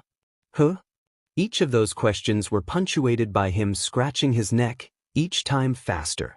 Be grateful that you're our Hearthstone, it's the only reason I'm keeping you alive. He sighed, defeated. Game over. We should hop back and wait for a continue. Did they heard that right? They were suddenly leaving? That was good, but it was unnerving. The fact that he said, continue, meant that they would just do this again. They were either confident enough to get past U.A's defenses twice, or stupid. They hoped it was the last one. Actually, he turned around to look at both Azui and Mineta. He was aware of their presence. We still got time for a side quest. In an instant he was in front of them, hand reaching towards the girl's face. Once again, despite all of her instincts telling her to move, all she could do was stare blankly at the approaching hand. Take the symbol of peace's pride down a notch. Bakugo was not having a good day. No shit, villains attacked, they interrupted the class, and now he had to deal with extremely weak crooks in the ruins of a mock city. All of that wasn't even as bad as the other thing he had to deal with on top of all of that. He sent a blast towards someone stupid enough to try to sneak up on him, knocking him down. Eep! A female voice shrieked, for the 9th time in the last minute, barely avoiding the flying body of the villain. I keep telling you to watch where you aim. And I keep telling you to fuck off somewhere else, Invisibitch. A total nuisance. He didn't get at all why she was still here, it'd be so much better if she left. She wasn't entirely useless. She took down at least 3 guys who didn't notice the floating gloves. He, on the other hand, took down literally everyone else here. Without her, he would have been just as fine, and less annoyed. That guy was close to getting you though. I was just trying to help. Twitch. Huh? Are you blind? I saw him coming from a mile away. I did not need any goddamn help. Geez, I get it. She didn't exactly had any reason to argue otherwise. She saw how good his reflexes were. Oh, by the way, I want a new nickname, something that doesn't have bitch in it would be nice. TC whatever. Bakugo made his way out of the building, deciding that this conversation just wasn't worth the effort. Don't whatever me. She flailed her arms up and down, trying to get his attention. No response. If I don't get a new nickname, I'll start calling you. Jerk-splosive. She didn't quite like that one. She'll think of a new one later. That's fair, don't you think? The explosive teen stopped for a moment.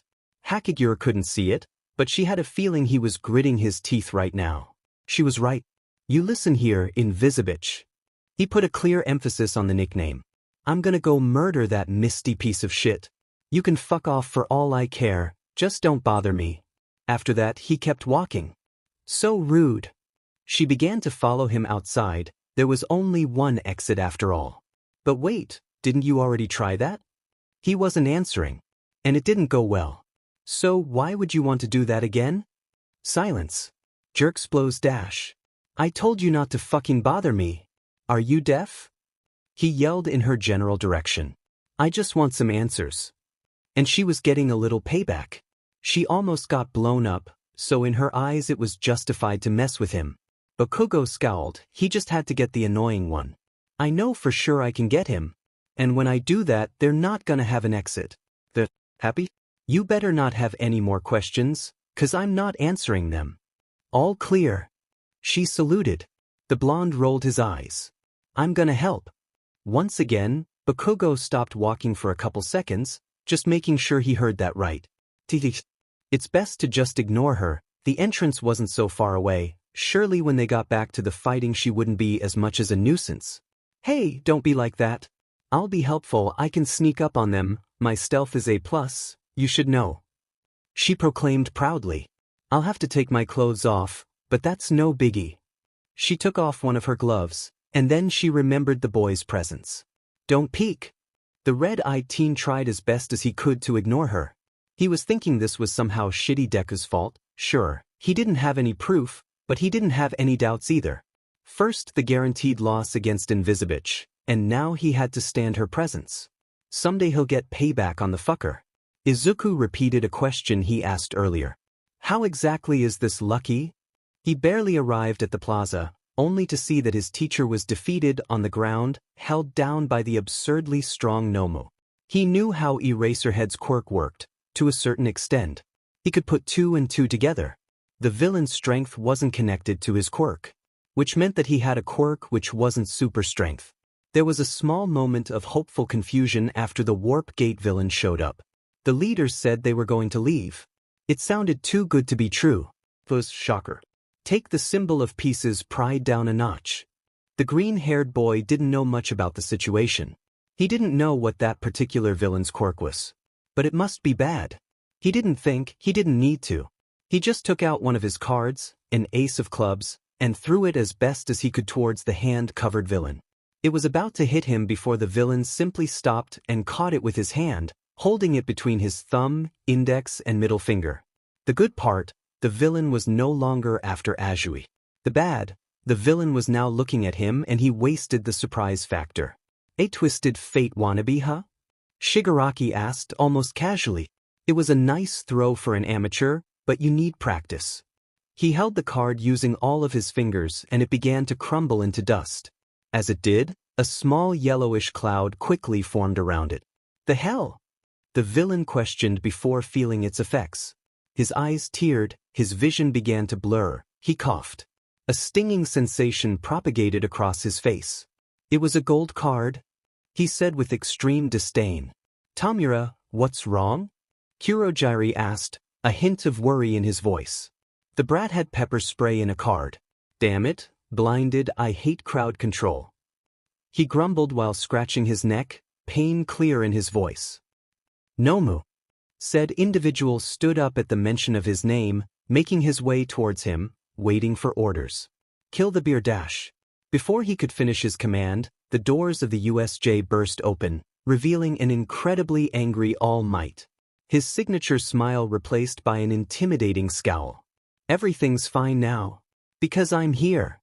All Might's thunderous voice sounded across the entire USJ, making everyone aware of his presence. Some villains faltered, getting cold feet now that they saw the #1 hero in the flesh. Others, not at all, still motivated by whatever grudge they held against the symbol of peace. That included the trio currently in the plaza. That voice. Shigaraki, still blinded thanks to the lacrimator, grinned ever so slightly. We have a continue. In an instant All Might dashed all the way to the plaza, knocking down all the villains in the way. He then carefully grabbed Aizawa and, after a quick glance at the situation, dashed once again, grabbing Azui, Mineta and him, before leaving them a safe distance away from the villains, near the stairs. Izuku could barely follow what just happened. It was so fast that if it weren't for the disorientating feeling afterwards, he might have thought it didn't occur. Wait, what? Too fast. Mineta's discombobulated thoughts were a surprisingly adequate description of the events. Besides, that dash had the side effect of knocking off the hand mask out of Shigaraki's face, something that quite upset him, as he quickly knelt down and began to look for it through touch, similar to someone looking for their fallen glasses. Except he had his pinky lifted the whole time. No good at all. He sounded slightly panicked. I'm sorry, father.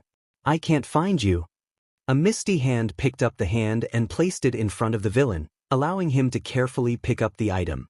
Ugh, blindness is such a nuisance. I have to rely on other senses to check. That breeze wasn't as strong as one would have expected, right, Kurogiri? The warp gate user nodded. It isn't as fast as one would think. Our intel must be right. You're weakening All Might. He placed the hand back in place, a dark grin visible for a small moment before that. Weakening? Izuku took a small pause after hearing that. It took him a second to remember. It happened almost a year ago, when he saw All Might's true form. His eyes widened, and he gave a worried glance towards the number 1 hero. He was worried for the number 1 hero, that to him sounded either arrogant or stupid. Sorry for the abrupt travel, you three, but I need you all to head to the exit. Take Aizawa with you, he's unconscious, so hurry. With those quick instructions said, he jumped back into battle. Carolina. He began, prepared to strike. Nomu. Shigaraki commanded, the move's name indication enough to him of what was going to happen. Smash. Despite perfectly executing his move, hitting his opponent straight in the chest, Nomu didn't seem affected at all. The bird-headed villain tried to grab the symbol of peace, but his target was able to dodge before punching him in the gut. Once again, Nomu didn't seem affected at all. It's no use, hero trash. He sounded so sure of his victory for someone who couldn't see what was going on around him. Nomu has shock absorption, none of your blows are going to do anything. Izuku tried his best to ignore the fight, just focusing on making sure that they were able to get out of the way, to not become hostages, to not put their unconscious teacher in harm's way. Everything was going to be alright, he thought. All Might's here. However, a loud impact grabbed his attention. He turned around.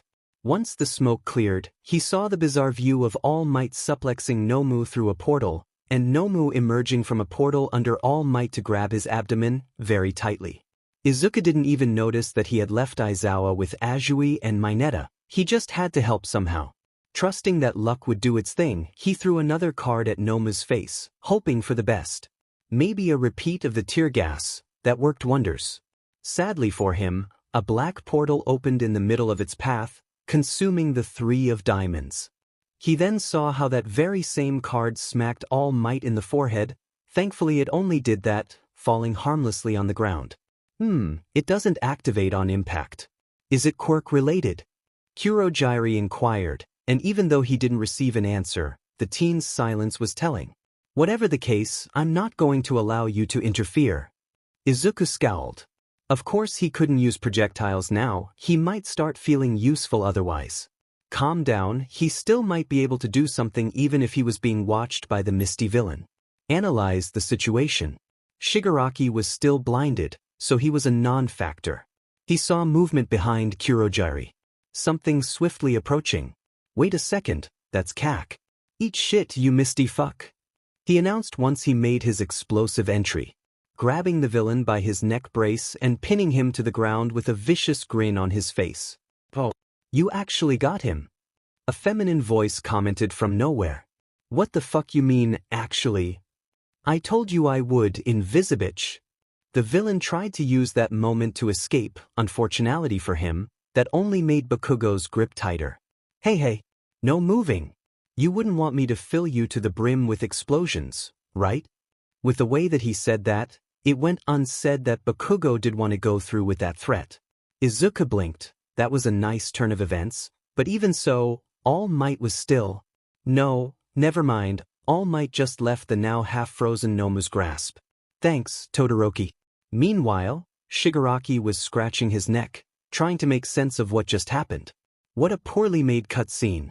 The explosion pretty much deafened everything else. Kurogiri, explain. I'm captured, Nomu is frozen and All Might is unrestrained. And the spray still hasn't worn off. We're cornered and what's more, they've barely been damaged. Man, These kids sure are something. Was that a compliment? Nomu, kill the swear boy. Rescue our exit. Did he misheard? Nomu was froze. Reality didn't want Izuku to be right today. The Nomu stood up, snapping away his frozen limbs. That right there raised a very important question. What the? How is he even moving? All Might stood between the Nomu and the students. What's happening? I thought his quirk was shock absorption. And it is. Shigaraki said, ready to explain to the heroes how Nomu worked. But that's not all, of course. He also has super regeneration. He had to be min-maxed to deal with your 100% after all. That regeneration already healed the missing parts of his body. Then an instant happened. What could be seen after that instant is that Nomu dealt a powerful blow where Bakugo was, sending whatever he hit flying towards a wall in a cloud of dust. It couldn't have been the explosion wielder, because he was next to Izuku, shock clear in his face. Do you have no mercy? All Might asked, standing where the trail of dust ended, his arms showing some bruises. It had to be done. Just trying to save an ally. Don't act like you've never done it. How many broken bones are you responsible of, you so-called symbol of peace? We are just trying to give you what you deserve for enabling the circle of violence, death. He sounded like a parody of a preacher. Keep your views to yourself. Not only that, try not to tell such an obvious lie. I can tell you are just trying to get a kick out of this. Can't even try to get the moral high ground. He turned around, walking blindly in the opposite direction of All Might. Nomu, do your thing. Kurodri, be my eyes and guard me. I'm useless until the spray wears off, if it even does on its own. That statement was quite relieving to hear. It was a 5 versus 1 then. Well, more like 3.5 versus 1.5. Izuku could still feel how Kurodri was observing him, so he couldn't use his cards or dice, and not to insult Hakigure, but he couldn't see her being of much help in the fight. Pun not intended. However, All Might intended to keep this a 1 versus 1, as he extended one of his arms, signaling for the students to stop. I thank you all for your help, but step back. Just let a pro show you how it's done. As the Nomu made his way towards All Might, the hero steadied himself, ready to finish this with a final confrontation. What followed could only be described as surreal, something that you heard out of something like the Greek mythos. Both of them began to exchange powerful blows, creating shockwaves powerful enough to not let anyone in the area get closer to the fight. Not only that, but the speed was blinding. Most were only able to keep track of the punches thanks to the sounds they made at impact. Then, for a moment, there was an opening in Nomu's defense, something which All Might use to deliver one last punch, together with a yell. Plus Ultra was heard across the building, along with the sound of Nomu's unconscious body shattering the glass ceiling of the USJ. Back with the villains, Kurodri watched calmly as Nomu went flying away, waiting for Shigaraki to inevitably give his input on what just transpired. You make terrible eyes, Kurodri. He sounded annoyed. Just tell me that I heard all of that wrong. Unfortunately, if I were to do so, I would be lying. So he actually beat Nomu? That's bull. He's supposed to be weaker. Is the game bugged? He faltered for a moment. Did he lie to me? All Might turn to look at the remaining two villains. What's wrong? Weren't you so eager to take down the boss? You chance is right here. He taunted. Remain calm, Shigaraki Tamura. I can assure you that Nomu was successful in dealing damage to him. The children are retreating and we have time before their reinforcements arrive. I suggest we seize this opportunity to deliver a killing blow. He was considering it, thinking. He then began to scratch his neck violently. We are retreating. He forced those words out. The idea was incredibly unappealing to him. I'm still useless and I can't risk my exit. We need to come better prepared next time. Maybe bring some full restores for the status effects. Kurodri regarded All Might for a moment, before following orders, covering his leader with his mist, ready to warp them away. We may have failed, heroes, but we'll get you next time. After that promise, both of them disappeared without a trace, almost as if they were never there. From the bottom of the stairs, Izuku watched as All Might stood there, dust and steam floating around the symbol of peace as he felt many different conflicting emotions. Awe at witnessing his idol going past his limits to fight. Inspired by his final words towards his opponent. Relief that all of this was over. Worry that this might just happen again. And the one he felt the most, frustration with himself. Sure, he blinded one of them, but compared to what Kaken and Todoroki did, he might as well have done nothing but stand there. He didn't even try anything once he saw that Kurogiri could teleport his gadgets out of the way. He felt pathetic. His self-loathed time was cut short as the USJ doors were opened once more, this time by the rest of the teachers, along with Ida. Class 1A Vice President Tenya Ida reporting for duty. Oh dear. It's quite apparent we've arrived so late to the party that there's no longer any party to speak of. Nizu commented upon seeing the state things were in. A battleground where the only enemies visible were those who had already been defeated. Darn. Snipe hid his eyes with his hat. I know we're supposed to be more than happy when we aren't needed. But this feels mighty disappointing. Now, there's still work to be done. Tend to the students, everyone. What followed was what Izuku could only guess was standard procedure to a massive villain attack. Checking on the students, restraining and gathering the defeated villains until the police arrived. It seemed the ones in the landslide zone were still mad at him. Once the authorities got there, the villains were apprehended, the injured heroes were taken to the infirmary, and then made a head count of the students. Surprisingly, no one was harmed, at least seriously so. Nothing except a singular case of a first-degree burn. Or so said the detective. Kirishima gave a toothy grin. He seemed proud, even with the slight redness in both his forearms. It's quite minor, so there's no need for you to go to the infirmary. Maybe get some aloe vera when you get home. Kirishima, am I correct to assume you received those in the conflagration zone? Tokoyami asked out of curiosity. Yeah. It was intense, going at it in the middle of a fire. Kaminari joined in the conversation. He also came to the mountain zone and helped us out. And where do you think I was? Aoyama tried to get the attention of the group. No one seemed to heard what he just said, so he just repeated the question, a bit loud. This time, Azui decided to humor him. Where? He then posed in a quite exaggerated manner, avoiding eye contact with anyone. It's a secret, he announced with the flair of an overenthusiastic high schooler reciting Shakespeare. No one seemed to heard what he just said. Either that, or they didn't care. Izuku, meanwhile, was just looking forward, not at anything nor anyone. Just lost in his thoughts once more. He replayed his actions today in his head. Everything in the landslide zone went well.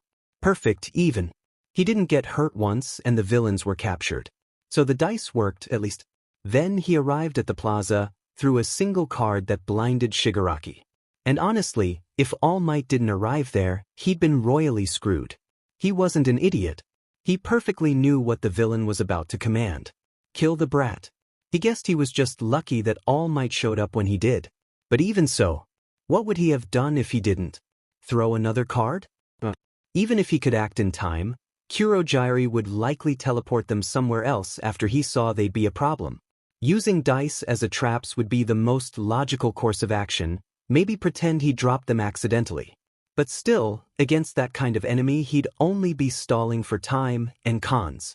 Midoriya, please stop that. It's scary. Azui made him stop his mumbling. Oh, sorry. Got lost in thought. She nodded. Clearly she could see that without him needing to explain it. Oh?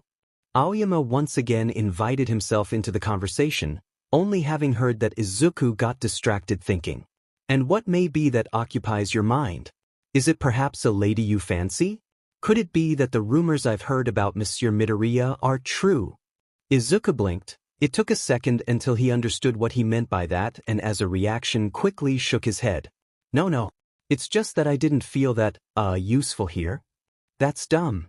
Azui bluntly supplied. You saved me from being deintegrated. That's useful enough. Not only that, you dealt with evildoers on your end.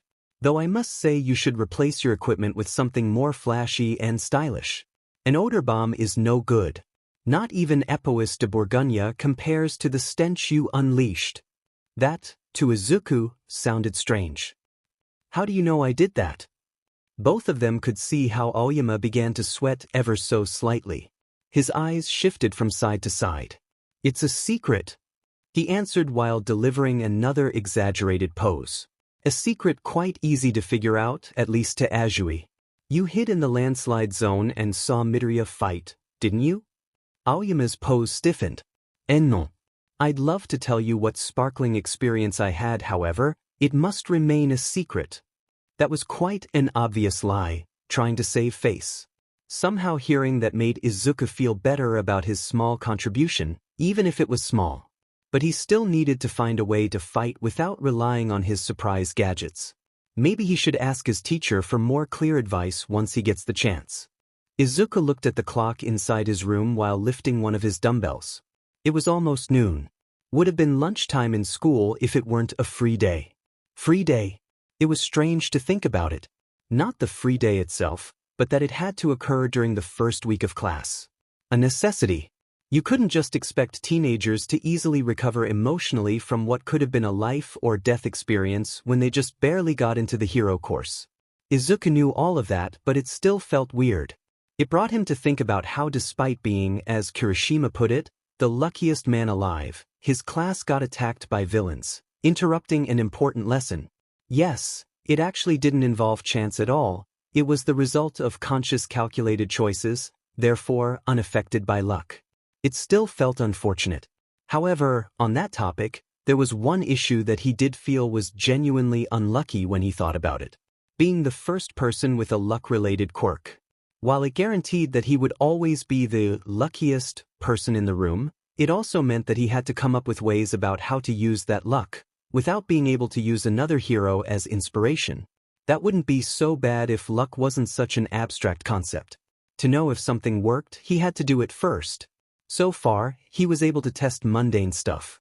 Coin tosses, dice, and dealing cards. There was also information guessing, which was nice. Naturally, his chances to test more combat-oriented aspects of his quirk were few and far between. For example, he imagined that if he ever were to be fighting inside a collapsing building, the fallen debris would be beneficial to him thanks to sheer luck, but since he hasn't been in that situation so far, that remained a theory. In a way, Kaken got luckier than him in the quirk lottery. Explosion is a simpler and more powerful tool. More direct too. Want to fight somebody? Explode them. Want better mobility? Explode away. Meanwhile, he had to come up with gadgets to be able to fight. And even then, it wasn't perfect. If he ever faced against someone that could somehow mess with projectiles, like that mist villain, then he was back to square one. How would he fix that? Another gadget? Maybe, but there was still the luck on its own thing. He sighed and put down his dumbbell, enough overthinking about stuff for today. He reached for his deck of playing cards and shuffled Thruly. Royal straight flush. He whispered to himself. There was no need to actually use his voice, it could be just thoughts, but he liked to believe it helped. He then dealt 5 face-up cards.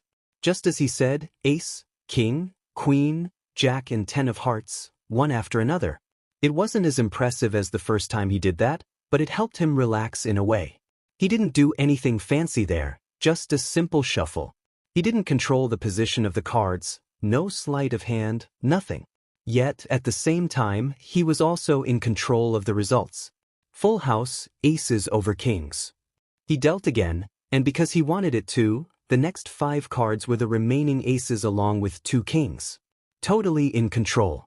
He wished he could be like that in hero-related situations instead of party tricks. Maybe there could be something linking both of those together. Well, one of his gadgets already were cards. Maybe he could use them to know certain specific information about his opponent. It could be kinda like a weaker version of Mandalay's quirk, in terms of finding weak spots. Maybe. Blink. He stopped himself. Well, so much for not overthinking stuff. Might as well just figure out if it was really necessary to do it. He picked up the cards and shuffled again. How much time do I have until I need to come up with new uses for my quirk? He dealt 1 card. 3 of clubs. Another one. 7 of spades. Another one. King of clubs. 3 weeks. Was what is going to be this time? Another villain attack? A threat of expulsion? Kaken's anger? Wait a minute. 3 weeks from now? Izuku gave a glance to his All Might-themed calendar, just to check the date. Thus, Unit A's sport festival is approaching, boys and girls. Izawa, with both of his arms casted, announced to the class. It totally slipped his mind. Izuku didn't even consider that he'd have to participate in arguably the biggest event in Japan. And the last event was always a fight. Damn it. Wait. Mineta nervously spoke up. Isn't that dangerous? Villains could infiltrate the festival. Is it really alright? Not at all. Since we're going ahead with the festival, it shows that the school is confident in its defenses. There will be 5 times the police presence, for example. He answered calmly. That's not what should be in your minds, however. The festival is a huge chance for all of you. The country's top heroes are all sure to be watching, because they are going to be scouting for us. The class president supplied, for which she received a nod from Izawa. And Izuku needed to find a way to make his luck grab some pros' attention. Unless they changed the rules for the festival this year, he was sure the Hero Corps students weren't allowed to use gadgets. He just had to do it using only luck. He hoped Izawa wasn't using one of those logical deceptions when giving him advice. After homeroom finished, most of the class began to chat among themselves. Izuku stood up and followed Izawa to the teacher's lounge. Izawa-sensei. He called out. What is it, Midoriya? He answered with a sideways glance. What did you mean by luck on its own? So you've been thinking about it. Worried you won't figure it out before the festival? Yes, sir. Izawa stopped walking. Izuku did the same. I could tell you exactly what my solution to your problem is. Oh no, he didn't like how he was phrasing it. There was going to be a, but that's not what my purpose as a teacher is. Like how ectoplasm should teach you how to solve equations, not what the solution of those equations are. I give guidance, not solutions. He paused for a moment, letting his words sink in. The best guidance I can give you is that you should stop focusing only on what you can do to your opponent in a fight. Your quirk should allow you to fight decently well even without gadgets. But how? Despite what he just heard, Izuku couldn't keep that question for himself. That's for you to figure out. Don't disappoint your own potential, Midoriya. Izawa continued to walk towards the teacher's lounge, leaving his student behind to think. Stop focusing only on what you can do to your opponent? That didn't tell him much. What should he do then? Also focus on what his opponent can do him. What he can do to himself. At least it was something, some direction. And he had 3 weeks to see if he could do something with it. He needed something other than good luck. He headed back towards the classroom. Standing in the hallway wasn't going to make his problem-solving skills better. After Cementos class, it was lunchtime, and it seemed that now, nearly 3 hours after Izawa told them about it, was the time to get excited about the festival, because everyone began to get pumped about it. Even Uraraka, who was acting so completely different compared to her usual self that it felt weird. That was motivation could do to someone, or so Izuku guessed. Motivation. As the trio of Ida, Uraraka, and Izuku headed out the class towards the cafeteria, the latter of the 3 spoke up. Hey, guys, can I ask something? Sure thing. Away, Midoriya. Well, why do you 2 want to be heroes? Ida adjusted his glasses with one hand, ready to answer. Do you know of the turbo hero, Ingenium? It was quite unusual to answer a question, but it was obvious hero nerd Izuku Midoriya knew of Ingenium. Of course. He's super popular, and his office has hired as many as 65 sidekicks. Is he your role model? Is that why your costumes look similar? That's right, to both of those questions. And he's also my big brother. I aspire to be as big a hero as he is one day, guiding the people and honoring the rules. Those motivations sure sounded like Ida. So cool. What about you, Uraraka? She scratched the back of her head, looking to the side, abashed. You see, it's actually because. There you are, Luxman. Another female voice interrupted whatever Uraraka was going to say. It was clear by the nickname that she was talking to him. Izuku knew that voice. He turned around only to see Hatsume's smiling face inches away from his. Wadash. He jumped backwards, blushing a bit, not expecting that proximity despite his first encounter with the pink-haired girl. Don't sneak up on people. Also, don't cut into other people's conversations, it is incredibly disrespectful. Ida berated while stiffly swinging his arm up and down. Hatsum sounded like she just now noticed the other two's presence. I didn't sneak up on Luxman here, you heard me call out to him, right? He pondered for a moment. I did, actually. He turned towards his freckled classmate. Do be more aware of your surroundings, Midoriya. As a hero aspirant, you should be more aware of what is around you. What? He didn't jump because he was surprised. He jumped because Hatsum didn't know the meaning of personal space. Uraraka, meanwhile, was contemplating whether she should try get the conversation back on topic or keep watching idly. It was a bit funny, so she kept quiet. Doesn't matter, Hatsum declared, looking back at Izuku. We're going to test some of the babies I made for you.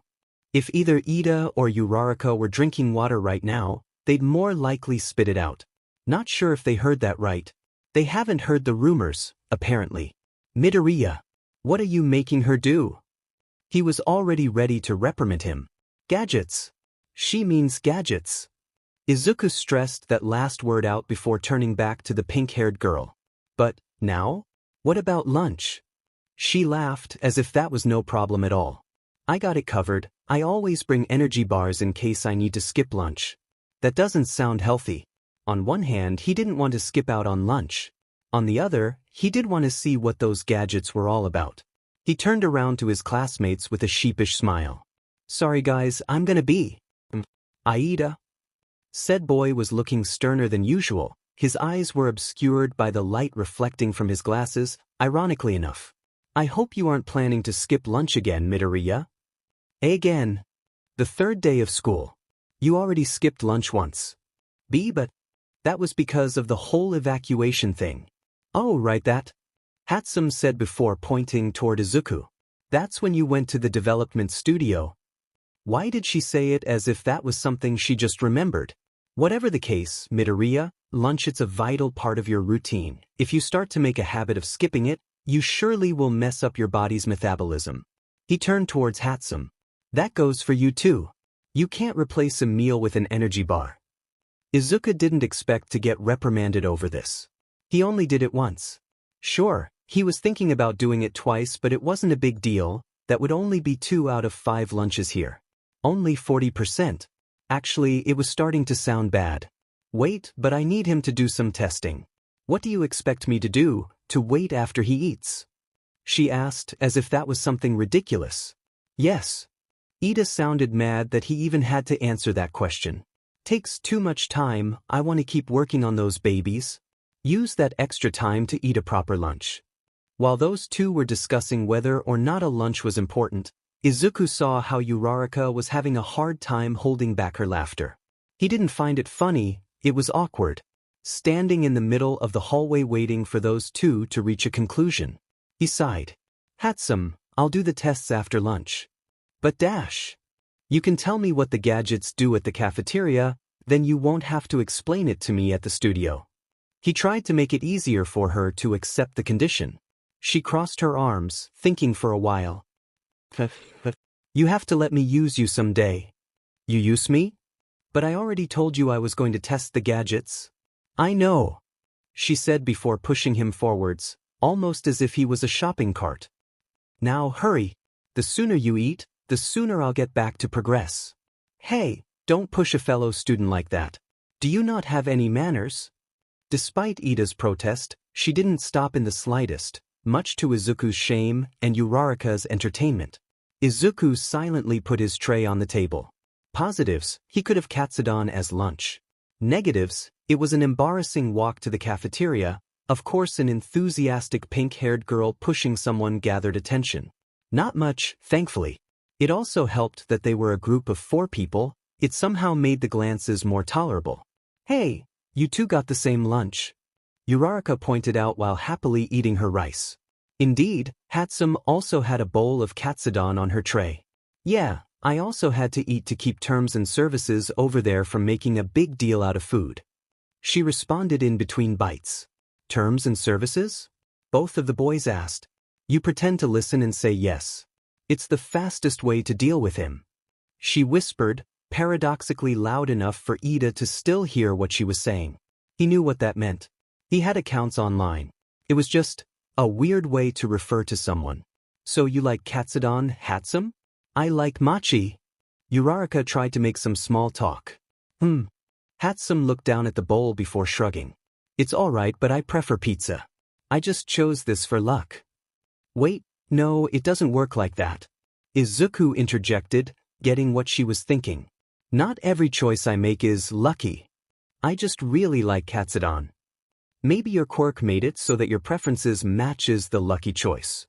Yeah, by making him want to be a hero instead of someone investing in the stock market. Makes sense. It's not like it's impossible. She kept going. Your quirk is pretty weird. Power Loader Sensei said he had a headache trying to test your baby's dash. Gadgets. That prompted a small laugh from Uraraka. Because they sometimes went off on their own, and he didn't know if it was because he accidentally triggered them or if it was an actual error. At least he could use the RBG more often. The what now? Random bullsh dash. I got it. He didn't let her finish, already having a pretty good guess as to what that stood for. Sorry for that, I guess. It can be troublesome trying to factor luck into the gear you make. No. Made the coding I had to do a lot easier. I don't have to keep track of all the variables, I just replace them all with a random number generator. All of them? It works. I don't know. You haven't tested them yet. But it should work. In theory at least. Gee, that was reassuring. You just luckily get all the correct variables, and even if you get the wrong ones, it would be for something good. And what exactly did you make? Izuku hid a small hint of fear behind his voice. Not to say anything, but the only thing he saw related to Hatsum's work so far was an accidental explosion. A smart watch. For a moment, no one at the table spoke. The sounds of idle chatter from the rest of the cafeteria were the only thing that they heard. Did I heard that right? She said smartwatch, right? A confused Uraraka asked. Indeed. I don't want to jump to conclusions, but it sounds like a waste of U.A's resource to create something so mundane. At least it wasn't an explosion, that was actually a waste of resources. Oh, but it's not a regular one, of course. Only Luxman would be able to use it. Like I said, all the variables are randomly generated. What does it do? It sounded like a stupid question in his head, but he had to know anyways. It tells time. Thanks, Captain Obvious. It also has a compass app. Compass app? You made a GPS that only tells you where north is. Nope. I told you, all the variables are random. I made a display that points in a random direction, so if you want it to point north, it should luckily do that. If you want it to point at a villain hideout. She trailed off, quite proud of her invention and its possible uses. She wanted them to piece it together. And that they did. I apologize for my rash judgment. That sounds something incredibly useful. Yeah, it sounds kinda like that compass from those old pirate movies, don't you think, Dash? Deku? He was already mumbling. That was way too good of a support gear. If it actually worked, he would go as far as to say it outclassed any quirk in terms of investigation. Well, maybe not Sir Night Eyes. It was tough to tell. He knew that non-combat would probably be his strong suit, but he had a vision more akin to throwing darts blindly at a map of the city if he wanted to know a location. But that would need for him to have a wall, darts, and a copy of the map whenever he wanted to do that. It would work, but compared to seeing it in something he would be wearing in his wrist, it would be way too slow. The other alternative would be for him to walk blindly. It would leave him open to attacks if any villains that wanted to take down a hero were near. That could be a problem. Though maybe he'd trip and do a lucky dodge, that would be a thing that could happen, but even then. Meanwhile, the three others were reacting to the mumble in different ways. Ida was respectfully waiting for him to finish, not wanting to interrupt his thought process and to avoid calling him out for it again. Uraraka was sweat-dropping, now understanding that this was quite frequent habit of his. Hatsum was leaning closer to him, trying to understand what he was saying. It could be very important input. Then, Izuku gasped, eyes wide.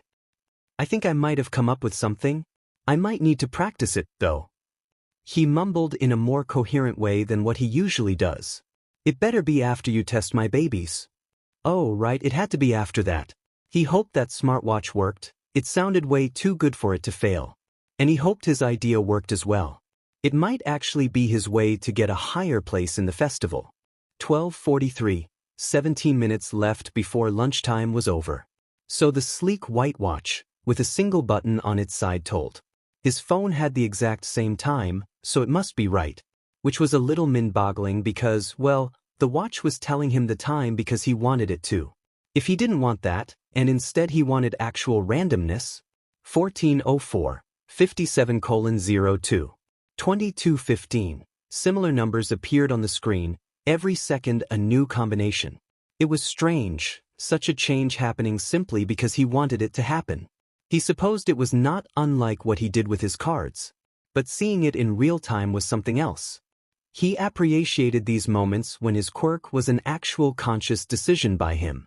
He decided he wanted a specific result, and less than a second before he actually decided what numbers he wanted to see, there it was, 12:34. It was what he would have thought. That was weird. He didn't know exactly what that meant. Was luck ahead of his thoughts? Or is it simply that he made a choice before the thought came to its head? Or maybe he was just overthinking it once again. It was a split second. Maybe he was mixing the order of the two due to the incredibly small time frame. Even if he were to record it, there'd no way. The clock is working as intent, I see. Hatsum, the only other occupant of the room, interrupted his mumbling, clearly satisfied with the result. Now, if you press the button, it'll change to the compass. I know it's bad to rush things, but I want to test the other babies as well. Oh, right, less than half an hour left. And around 10 different gadgets for him to test. How did she make that many in less than a week anyways? He pressed the button, curious to see if the compass worked for its intended purposes. It was, he'd like to say rotating, but it was more like it was instantly going from pointing towards one random direction to another. With that mental instruction, it pointed somewhere. Was it north? Maybe. He didn't have the impeccable sense of direction needed to tell where north was at all times. In hindsight, he should have checked an actual compass before this. He closed his eyes, thinking of an alternative. Hatsum, could you, hide something so I can test this? Alright, done. He opened his eyes, a little confused. Am already? She scratched the back of her head, still smiling, but with the tiniest hint of embarrassment visible on her face. I may or may not have lost a screwdriver. Somehow, that made sense to him. Hatsum's screwdriver. The compass pointed in front of him. He walked in that direction, past the pink-haired girl. It was now pointing backwards. He almost sighed when he saw it was pointing directly at her. Now, he wasn't a detective, but he was pretty sure he could solve this. Did you check your pockets? If her expression was anything to go by, eyes widening for a small moment, she didn't. She hastily placed her hand in her pockets, and soon enough she retrieved the item from one of them. Huh, isn't that strange?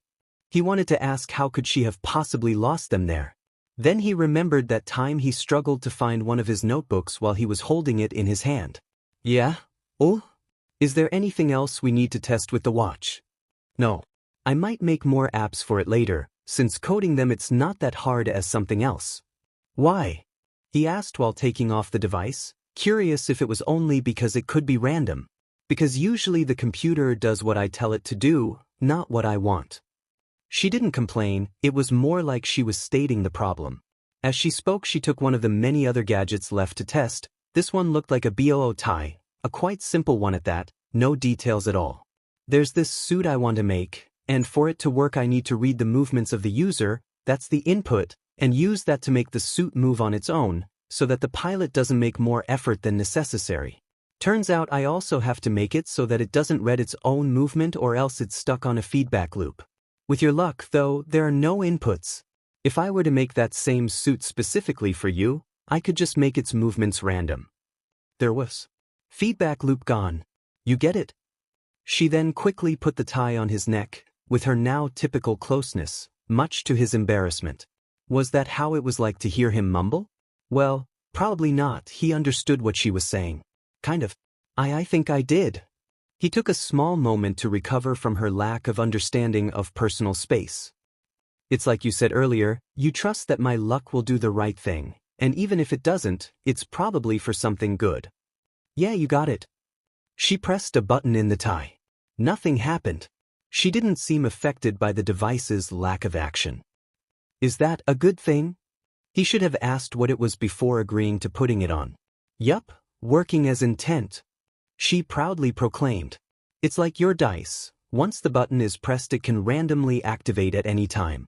I think it would be good for self-preservation. It's loaded with something from the RBG, of course. Having a device near his head that could be anything ranging from a flashbang to tear gas didn't sound like a good idea to him. Sure, with his luck it could work. Quite well actually, but he needed to come up with better reasons not to use this thing because it didn't exactly sit well with him. I'll think about it. He inspected it. Once again, it was just a BOO tie with a button in the back. But I don't think it, matches with my costume. Oh, right, you guys already have those? Wait a minute. A minute out of the 15 minutes they had left. Well, so far the tests have been fairly quick. Maybe they had time. Hold the button in the tie to deactivate it. 5 seconds. I think. As he followed that simple instruction, she headed towards a computer, or multiple of them. There were plenty of screens there so it was hard to tell, and began to search for something on it. False, perhaps? He'd be concerned whether or not she was actually allowed to do that, but he knew that she wouldn't care, especially seeing as they are technically occupying the studio without power loaders permit ion. Let's see, Kaminari. Kirishima. There it is. Midoriya. With 2 clicks she opened the file. It was a blueprint of his costume, displaying it in 4 different angles with a picture of it attached in the lower right corner. I don't see the problem. You don't see the problem in using a tie over a tracksuit? A tie? I was trying to make a necklace. Anyways, there's no problem. See, you can use it no problem. A tracksuit doesn't obstruct it. Of course, she was a function over form kind of person, despite referring to her inventions as cute. Explained the lack of details in her gadgets. Like I said, I'll think about it. Great. She quickly dropped the subject, reaching for another one of her inventions. Now, this next baby we're gonna test is a multi-directional thruster belt. He took a second to realize the implications of testing such machine indoors. I don't need a thruster. You are not going to make me test it just because you programmed something random into it, right? Right. She didn't verbally answer. That was confirmation enough. Dealing with Hatsume's gadgets was an experience. He had no broken bones, no bruises, nothing, yet he felt beaten even when classes already were over. Turns out, her having a couple of good ideas didn't mean all of the other inventions were good. Besides the watch, the tie was the only one he thought it could maybe be useful, at least for now. The rest, not so much. For example, the thruster belt? Way too powerful. He almost crashed into a wall after it activated for less than a second. She didn't seem that affected that it didn't work as intended, merely saying it was something to adjust in the next iteration. Not only that, she said that she would look for him if she needed him to test something again. Considering the rate at which she produced those gadgets, he was going to be a guinea pig quite often. He'd like to deny, but that unconventional equipment was the kind of thing that would really help him out. Good thing she took an interest in making stuff for his Quirk, even if that meant he had to test them. Shaking his head, he let out a long sigh. You alright, Deku? Yeah, just kinda tired. Testing Hatsume's gadgets. Still? That was almost 2 hours ago. I know. By the way. He turned towards the 2 of them. Where were you 2? I know she did kinda drag me to the studio after lunch, but why didn't you follow? Would have been great to have other 2 people on his side. Maybe they could have convinced her that a rocket belt was not a good idea. Who was he kidding? That was just wishful thinking. Well, you see, we were going to do that. She was looking sheepish, rubbing her cheek with one of her fingers. But Kaminari must have seen you guys and gotten the wrong idea, because he showed up, blocked the way and said something about how we shouldn't interrupt you too, so, you didn't? That came out more like a question than she intended. Once again, he let out a long sigh. I hate misunderstandings so much. If it's any consolation, he did told us to be quiet about it. She didn't sound like she believed it would be. And it really wasn't. That just told him then when he tried to explain it and Kaminari said, oh, I get it now, don't worry, he actually didn't get it. An obviously fake cough caught his attention. Midoriya, earlier you mentioned that you thought of something that required practice. Can you elaborate? Ida apparently knew when a change of topic was needed. Oh, well, it's an idea on how to use my quirk. He thought about his phrasing for a second. Or rather, take advantage of my quirk. If I get to the tournament part of the festival, it's going to come in handy. How so? Well, what I'm thinking is kind of like, doing moves at random. Thinking it and actually saying it out loud were two completely different things. He felt as if he just said 9 plus 10 was 11. It may sound dumb, but if I do stuff just because, it might work out for me. Ida held his chin in thought, considering it for a moment before commenting on it. Sorry if it sounds rude, but I don't know what's worse, that you came up with that or that it might work. Yeah, I don't know either. I want to practice it to know the answer to that. He turned to see Uraraka holding back a giggle. Uraraka, what's so funny? I just imagined you flailing your arms around while fighting, sorry. She managed to say before giggling. Wadash. No, I'm not going to do that. I want to use some actual moves, blocks, punches, maybe try for a judo throw, not that. He tried to explain himself, while flailing his arms around. That does make more sense. And besides, he didn't want to look like a bumbling fool who just managed to dummy his way into victory. Even if doing that was something that luck would allow, he'd rather look like he was in control of what he was doing, kind of like what he did with his cards. Midoriya, I could help you practice with that. I want to say technique, but I'm not sure the term's appropriate. It wasn't. You do that. He didn't expect to receive help. He felt that the best he was going to get was a, I hope that works for you, due to the absurdity of the idea. Of course. While we're going to compete in the festival, I don't believe only focusing on individual betterment is for the best. While important, it doesn't mean we shouldn't try to lend a hand to a friend if possible. Thanks. His eloquence was showing. It's nice to hear that. Uraraka chirped in happily. I thought that after what that general studies guy said, it was going to be some each man to himself deal. Truly, losing your place in the hero course does seem like something that would make someone think more about themselves. However, Ida chopped the air as some sort of emphasis. I'm not sure if his words are 100% reliable. Surely something like that is something we should have known, right? Yeah, and if that were true, I think Aizawa-sensei would have told us to make sure we are going to try our best. Izuku gave his 2 cents. But I wouldn't push my, luck? Pun not intended. Apparently Uraraka thought it was funny, if that small giggle was any indication. The rest of the walk towards the station went by quickly. Talk mostly involved what they expected to do at the festival. To win was something they actually thought about. However, to Izuku at least, there was a difference between thinking and believing. He aimed for the top. He wants to be like All Might, after all. Yet, at the same time, that pursuit felt like something akin to chasing the horizon. He could try, but would he actually reach it? Pondering wouldn't answer the question. Days went by fairly quickly. The anticipation curiously made the flow of time seem a whole lot faster. It felt short possibly because he wanted more time to make sure he was as ready as he could be. He didn't feel ready, even less so when hearing the cheers of the crowd filling the stadium. When watching it on TV, it was a bit easier to forget the scale of an event such as this. And this was going to be on TV. Deep breaths. He didn't need no feel the effects of stage fright at the last possible second. Soon enough, they entered the stage, all while being hyped by present Mike. Shrugged off a villain attack? By mere technicality. Yes, they weren't harmed. However, Aizawa wasn't so fortunate. It was probably to make the school look good. They attacked our students, and here they are.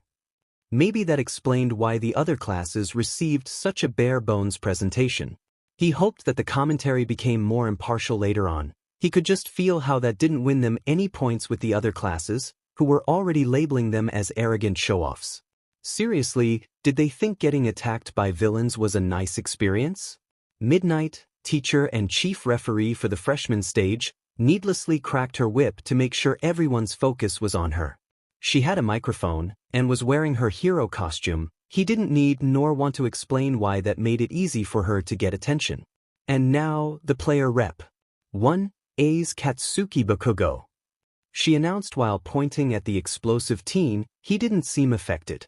To have the ability to be nonchalant when having to talk to thousands of people? He calmly approached the microphone, hands in his pockets. It was almost as if this was something mundane to him. "I'm going to win," he said in the same manner as he approached, knowing full well how those words were going to be received. That was all it took to make sure the other class's general opinion of 1A was, "These guys need to be taken down a peg or 2 foot. Good luck trying to stop me, stepping stones." Izuku could feel his gaze on him just as he said those words. "Ah, come on really?" One time his luck put Kaken in a bad spot and now he thought he had some sort of personal vendetta against him. Well, he was planning on using his quirk to put Kaken against Todoroki whenever possible, but that was mostly a way of eliminating either one of them from the competition. Mostly. Another whipcrack was used to bring the focus back onto the referee. We can now move directly to the first event. Midnight barely waited for the, let's say, short speech to settle in before moving on. He has watched previous year's festivals in order to prepare. There was a certain pattern to this events. The first one was generally a filter, a way to eliminate a large amount of participants fast. Second one was more team-oriented, such as capture the flag. Third one was always the fighting tournament. He felt like he was a decently good chance of getting in there. After all, the first and second events were determined via roulette. If he got something that he could take advantage of his quirk in, such as a treasure hunt in the first event, then it was easy. And he could work with a team, so he wasn't alone. This year's first round of Destiny is... She made a dramatic pause as the digital roulette spun behind it. When it stopped he had to take a double take. This. In the commentator's booth, Present Mike pressed the mute button on the microphone while Midnight explained the rules of the following event. "I don't get it, man. Why did we still make it a roulette if we are going to choose the events ourselves? Takes the excitement out of it." Was Nizu's explanation not good enough for you? Was Aizawa's response, not really sharing the sentiment his friend had. "I'm not asking why we have to choose it manually." He then got into a mocking tone. "It goes against the spirit of the festival if a student can rig it. It's gonna be strange once they have the exact same events 3 years in a row, blah. Be glad Nizu's overseeing the seniors. I'm sure he'd have found a way to hear that. Point is, if it's not actually a roulette, it shouldn't be a roulette." He pointed towards the giant screen displaying the words, "Obstacle course." "False advertisement, I say." He was purposefully exaggerating, but he wanted to have a little fun while waiting for the actual excitement to happen. "Focus on commentating, that's why you dragged me here, isn't it?" His poker face was really good, hid his amusement so that Mike wouldn't keep going. Sure. Let's get to it, mummy arms." Aizawa decided that it was best not to comment on how he got rid of the casts a week ago. Doing so would only extend the nickname's lifespan by a month or so. Izuku knew exactly what it meant for him when he saw what was going to be the next event. They took away one of his biggest advantages, being able to choose the event he'd perform best in. Why let him have random teammates and matchups in class, then? Was this only during the festival? Were the brackets of the tournament also going to be set in stone? If they were, that threw his anti-Kaken and anti-Todoroki plans out the window. His thoughts were halted when he heard a beep. One of the 3 lights on top of the start gate lit up. Those questions were problems for future Izuku, it seemed. Right now, he had to place at least 40th in this 4 kilometers race. Beep. Another 1 light. He got into position. Beep. The last one. This was the one place U.A allowed countdowns, apparently. Start. Midnight called, of course, by cracking her whip. Movement followed.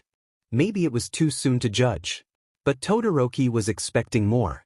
Yes, he had only seen 2 of the obstacles, but if the rest were around the same degree of difficulty, he wouldn't prove anything by winning the race. He needed to demonstrate without a shadow of a doubt that he only needed his ice, no matter the hardship. The narrow gate acting as a filter? It wasn't an actual obstacle if you were faster than the rest, just made it easier. The robots? Didn't even attempt to dodge, quite easy to freeze them.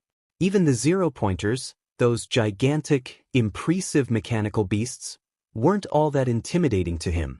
More than anything, he saw them as a useful tool to make some distance. In the middle of the metal giant's movements, he halted them, covering them in ice. Not wasting his limited time, he ran past the frozen obstacle. He heard the other competitors, mistaking his actions as something beneficial. He didn't want to have any fault in accidents during the festival, even less if they could end up in death, so he had to clarify what his actual intentions were to avoid any of that. Don't think I've cleared the path for you. They're unbalanced.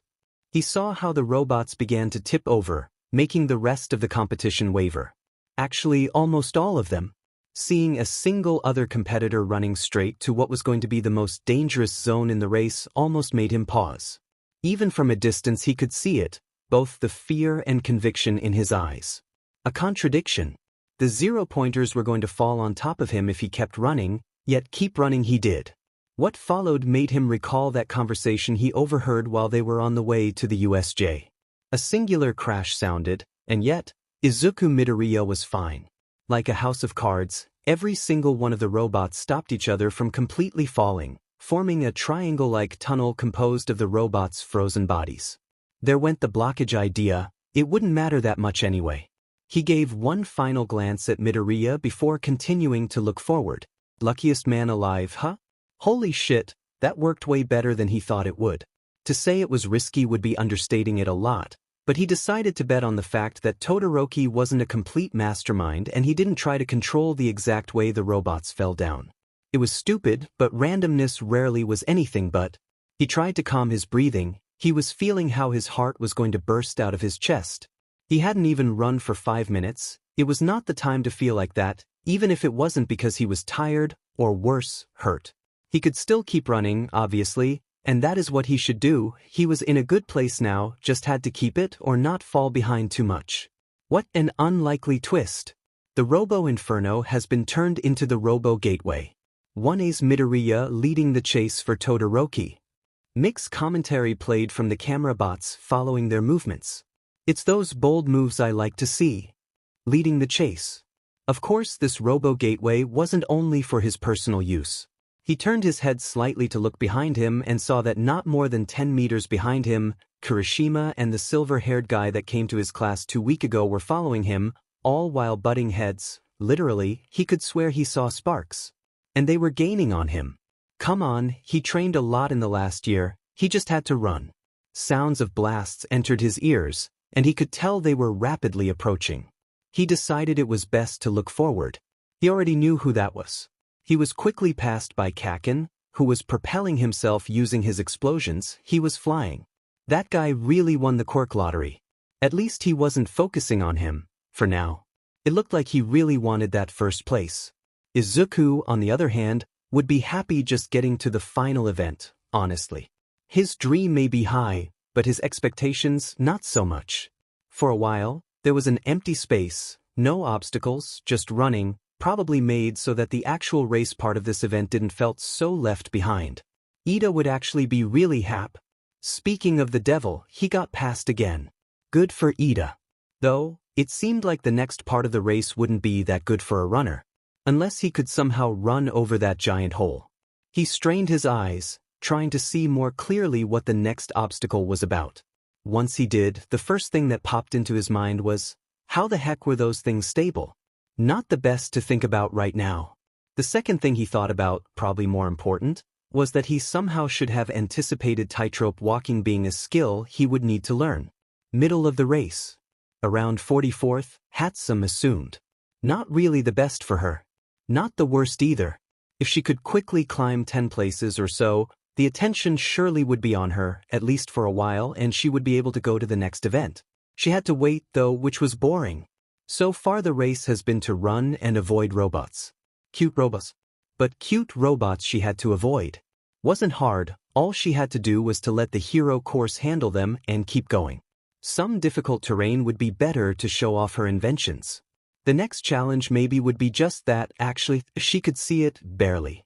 Using her quirk to zoom in, she saw a giant hole, with many tall rock platforms inside of it, connected via rope. She allowed herself to laugh. Perfect, it was going to be easy to use her babies there. Oh, so you thought Robo Inferno was such a walk in the park? The commentator mockingly asked to someone, she didn't know who, didn't matter. Then, tell me what you think of your next obstacle. Better watch your footing, if you slip it could be the end of the road for you. The fail. That's what it's called? Didn't matter. Whatever the name of the obstacle, it was a baby advertisement chance. The time that it took her to get to the fail felt way too long. Kinda like the name. Thing is, she was there, in the beginning of the fail.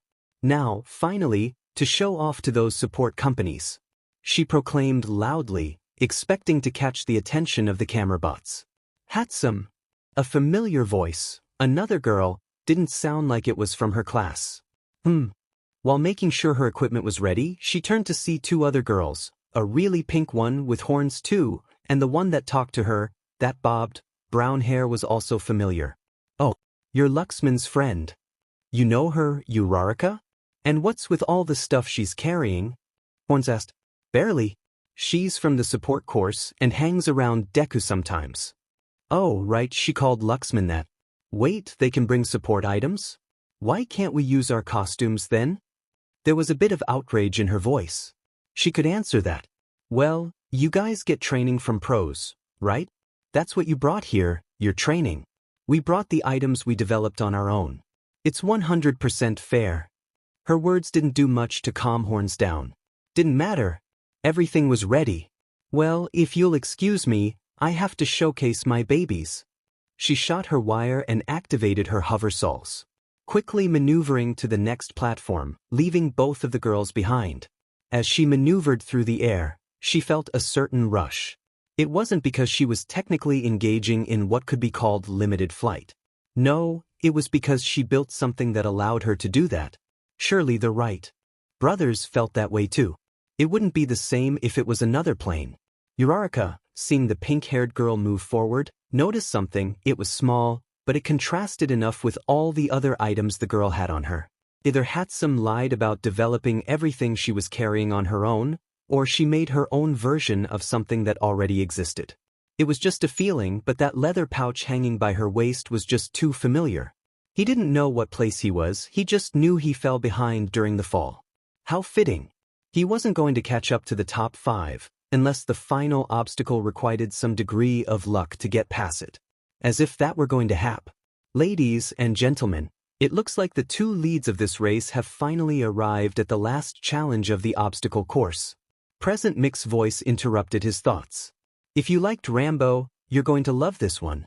The minefield. It's filled with hidden landmines. Watch your step very carefully and you might be able to see where we hid them. Don't worry, even if they flash and they bang, these won't draw first blood. Kinda like flashbangs. Meaning they're not lethal, but will likely stun those who set them off. Aizawa's monotonous voice clarified. So, the universe's tendencies to prove him wrong could also be beneficial to him. Good to know. He felt like laughing, he held himself back, but no one would deny him the smile on his face.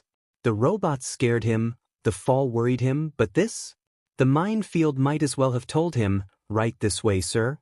He pushed himself to sprint as fast as he could. No point in being good at this event if others were able to finish it before him. The leads are completely tied, each one pushing the other back. The intensity. Better hurry up, though, the others are also looking for that sweet first place. So Kaken and Todoroki were slowing each other down, while the rest still hadn't quite caught up yet. He finally saw the field and the finish line at the end of it. Many were carefully watching for the mines, taking Present Mick's warning into account. Not him, he didn't need to. He ran past them. What? Midoriya? Didn't you heard what the teachers said? Ida's words slowed down as he figured out why he was running forward. He was almost hopping, zigzagging through the field. Even with his luck he very much doubted that they'd leave a straight line towards the finish line as a valid path. Here comes a new challenger. Quickly moving through the field, Midoriya's letting his instincts take the wheel. And his gambles working. As nice as it was getting recognized for his actions, everyone could hear that, including Todoroki and Kaken. It was a small moment, where both of them looked back only to see him seconds away from both of them. They realized that at this pace he was going to pass them both.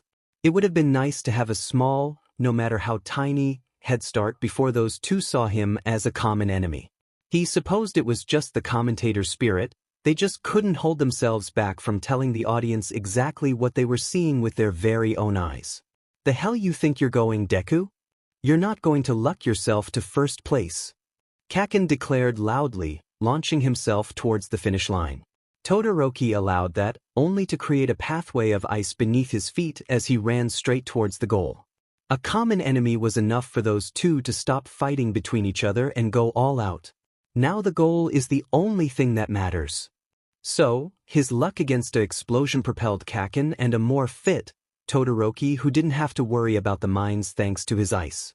In any other circumstances, he'd have to settle with third place. However, he came prepared. Reaching into his pocket, he reached into probably the oldest tool in history.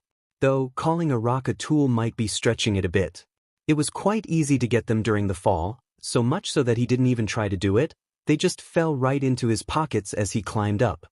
He knew that something so incredibly unlikely couldn't have been a mere coincidence. He threw it forward, he hoped he did it hard enough to set it off. Since exact aim was not necessary, just the general direction, he could just do it at a glance, not even stopping for a second in his sprint. As his teacher said, the goal was important, and when looking straight at it, who was going to notice a rock hitting the ground beneath their feet? Not Kaken, for all he perceived was the faint clink of a rock colliding with metal, before his vision turned white for an instant. The fuck? Kaken's voice was heard as he was blasted back, even atop the boom the landmine made upon detonation. It was honestly kind of impressive. Oh, that's gotta sting. We told you to watch out for those. Even if someone else set them off. There was a certain amusement to present Mick's voice. One rock remaining, one other competitor. Same method, just aim in the general direction of Todoroki. Throw. A second passed. Hint, nothing, there was no explosion. Confused, he glanced at where he threw the rock. He could barely see it underneath Todoroki's ice, but it was there. So not only did it reach the ground, it was right in the heterochromatic teen's trajectory. So, why did it fail? Or rather, how was this actually beneficial to him? By temporarily taking Kaken out of the race, he just handed Todoroki the win in a silver, no golden platter, via something involving luck. If it truly involved luck, then it must actually be good for him somehow. Wouldn't you know it, folks, the first place for most of the race was the one to came back to the stadium before any other. The winner of the obstacle course. Shoto Todoroki. And him in second place. He wasn't complaining, it was around 22 places higher than expected. Maybe he should rise his expectations to something other than hoping to participate in the final event. As he let go of that train of thought, the rest were already crossing the line, 20 or so already arrived at the end. Including an angry, teeth-gritting Kaken, a dissatisfied-looking Ida, the pair of Kirishima and that one big guy, both trying to convince the other who actually crossed the finish first, and an honestly shameful example of a parasitic relationship. That definition honestly fit quite well to Mineta sticking himself to Yaoyorozu's back in order to finish the race. One after the other, the contestants are finishing the race. This is a nice chance for a breather, folks. Buy a nice beverage, or some food from the stands before you miss the action. So, they also had some time before the next event. Good. You were so close. Uraraka's voice came from behind him. He totally didn't jump. The cameras weren't on him, no one can prove he did. Only a little faster and you'd be first. So low with my quirk, in a race. Only the first event and Ida sounded defeated. Even though he came in the top 10. Yeah. He decided to kindly ignore his spectacled friend. Though, it's probably for the best. Second is for the best? How? I don't know how. All I know my luck had a hand in it. And once his luck decided to act on its own, he had to trust it. Hopefully he would know why soon. He'd rather not think about how he could have been first. Instead he wanted the ironic statement of, thankfully I wasn't first, to be something he could actually use truthfully. And if it had a hand in it, then surely second place is the luckiest. I was sure it would be the seventh. The fourth member of the group suddenly appeared beside him, seriously pondering the implications of the luckiest place. Hatsum, I keep telling you, luck doesn't work like that. He was used to it at this point. She was either surprisingly superstitious, or really interested in the inner workings of the concept of luck. And when did you get here? But I keep telling you, maybe it works exactly like that. You see, since I began following your luck patterns, my baby-related accidents were reduced by 10%. Maybe it was because he was testing her gadgets more often. And I just got here, finished the race a few seconds ago. Had to be extra careful at the end, those mines are deadly. Didn't Present Mike Sensei tell us that they aren't lethal? Ida cut in, probably missing her point. For humans, maybe, but that amount of force can really damage my babies. Not to mention it could maybe set them off accidentally. He figured that's what she meant. Right, that how many of the list did you choose? He asked, recalling how she had told him about her plans to advertise her inventions during the festival. Thing is, she had way too many to showcase. He actually doubted she'd be able to actually use them all. She kept her smile. He had an idea of what that meant. All of them and one more. Of course she did. At least there was no way she wouldn't be well equipped for the rest of the festival. All right, everyone, the results are in. Midnight announced, accompanied by the screen displaying an image showing everyone's placements. Oh, I hope he won't be mad at me for that. He told mostly to himself. Kaken was in 5th place, not even 3rd place, directly because of him. He took a while to find the blonde among the other competitors, but there he was. Surprisingly calm, at least from afar. He could tell he was gritting his teeth and clenching his fists, but he didn't seem as affected as he expected he would be. A whip crack caught everyone's attention. Once again. Seriously, there's no need to do that. Now, let us move to the next event. There was barely any time to check the results before they moved on. Once again, the pointless, superfluous, useless roulette spun. The event was predetermined, it wasn't random. He figured that out with the first event. And honestly, he still felt a bit cheated. They could have told him, it would have been a nice warning. It stopped. The human cavalry battle. Midnight announced, without even looking at the result. Make it a little bit less obvious next time. Human cavalry battle? Some students echoed, as if doing so would magically answer all the questions they had involving the event. That's right. Midnight continued. You're going to form 2 to 4 member teams. All the rules from normal human cavalry battle applies. With just one tiny little difference. Your points are determined by your place in the obstacle course. So if he would have placed first, he'd have more points, which would be good to win the event. However, since he had very good reason to think it was luck that put him in 2nd place, there was going to be a catch. If you placed 42nd, you get 5 points, 41st gets 10 and so on. Except for the 1st place, whose head is worth 10 million points. She said while touching the corner of her mouth with the back of her pinky. If I were you, I'd aim for the 1st place. That headband is going to be a surefire way to victory. There was the catch. He'd like to say he felt sorry for Todoroki, but if anything, this didn't seem to bother him in the slightest. Even with all the looks people were sending his way, he remained aloof. The 1st place gets a huge target on their head. Who would actually want to go for the 2nd place when everyone was trying to steal the 10 million points? A few maybe. He could handle a few. Thankfully I wasn't 1st place. It felt good to be able to say those words without a trace of irony. It felt fitting. Once everyone got into position, Todoroki gave a quick glance towards his competition. As to be expected, there were a noticeable group looking his way, or rather, the headbands. There were plenty of exceptions, like most of 1B in Midoriya's team. So, while luck was not on his side, it wasn't against him either. At least not for now.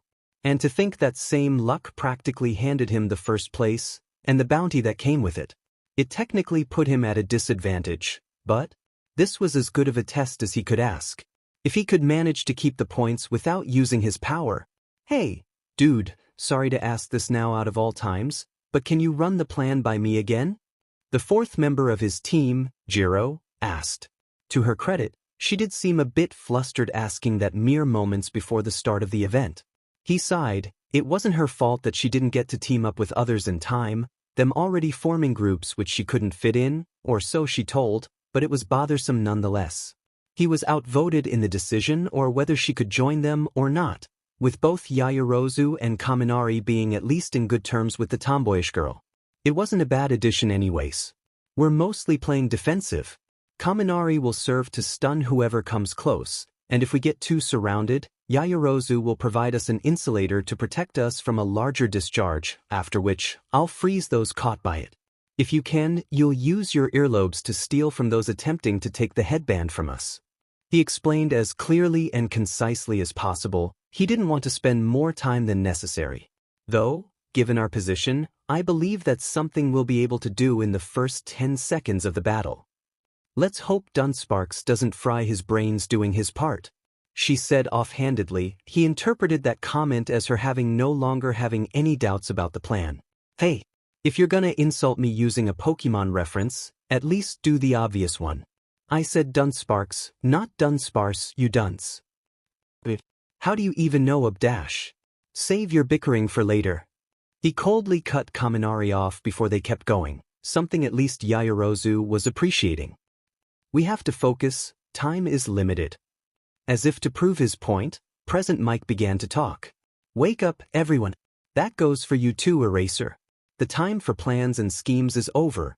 Now it's time for a war that'll go into legend. 13 teams enter the battlefield, only a few will prevail. Let us bear witness to a carnage of brutal proportions. You exaggerate way too much. You better be ready, because the countdown to this vicious clash won't care if you aren't. 3. Yaoyorozu, get ready. 2. You don't need to tell me. A statement, not a complaint. 1. Kaminari, you too. Come on, as if you dash. Go. Barely a second passed, and 4 teams were already rushing towards them, one from 1B, the rest from his own class, Bakugos, Hakigures and Shoji apparently by himself. Strange, but nothing that they weren't prepared for. Not wasting any time, Yaoyorozu created both an insulator sheet and a steel pipe. He quickly used the sheet to cover the rest of his team from Kaminari, after which, thunderbolt and lightning followed. Shortly after, a good distance away from the ongoing battle, Isuku observed, thankful it wasn't him in that position. Maybe he could have gotten away from that with the jetpack and all, but Todoroki just halted the attack altogether, instead of merely avoiding it. What a way to start the battle. Team Todoroki made an instant defensive maneuver and managed to make their opponents get cold feet, literally. Not only that, they were also able to steal 3 headbands from the attackers. Now that's what I call a backfire. Come back here, you fuck. Kaken's yell could be heard in the distance. He wondered if the audience also heard that. Because he did, and considering right now he was around the edge of the arena, while the explosion wielder was practically in the middle of it, chasing down his stolen points, that was pretty loud. He looked at the bag hanging by his waist. 1 left, that should be good enough to defend themselves in the improbable case they get found out. Everything's set up. He informed his team. Now we wait. Hatsum said, a bit reluctantly. I still don't like this plan. It is a patient approach. Ida cut in. Though I must reiterate that it feels a bit wrong to do nothing while the rest are fighting. Think of it as... Izuku tried to come up with a comparison to make the plan more acceptable in the eyes of his earnest friend. As if we were doing a raid while everyone else is, patrolling. That sounded about right. You get it? The spectacled teen opened his mouth to answer, yet someone spoke before him. Excuse me. To their right, Izuku didn't recognize him, neither by voice nor appearance, so he must be from another class. Blonde, blue eyes, and he swore he could feel a smug aura surrounding the newcomer. What caught his attention the most were the 2 headbands he was wearing. I'm sure you realize that the battle has already started. It would be hard not to. We know. He was a bit wary, because he doubted that this guy only wanted to check on that and proceed as if nothing happened. I see. I find it strange then that I've only seen you run around throwing marbles. So he saw that, not that clearly if he thought they were marbles.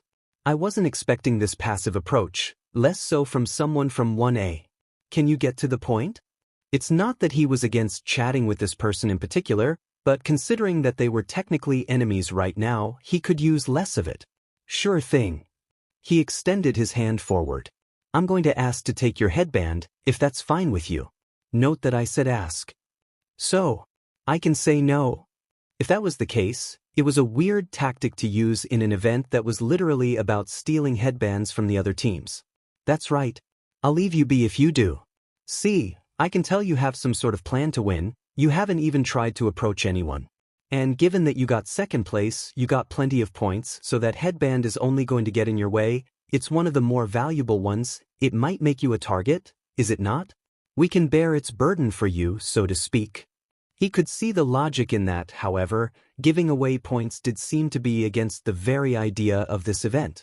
Though he already was going to be going a bit against with the plan he came up with, he turned towards his teammates, hoping for a second, or even a third opinion. A fourth wouldn't hurt either. Though he does have a point, I'm inclined to say no just for the sake of sportsmanship. Even so, you are the one that put the most points into the headband. I'll respect your choice.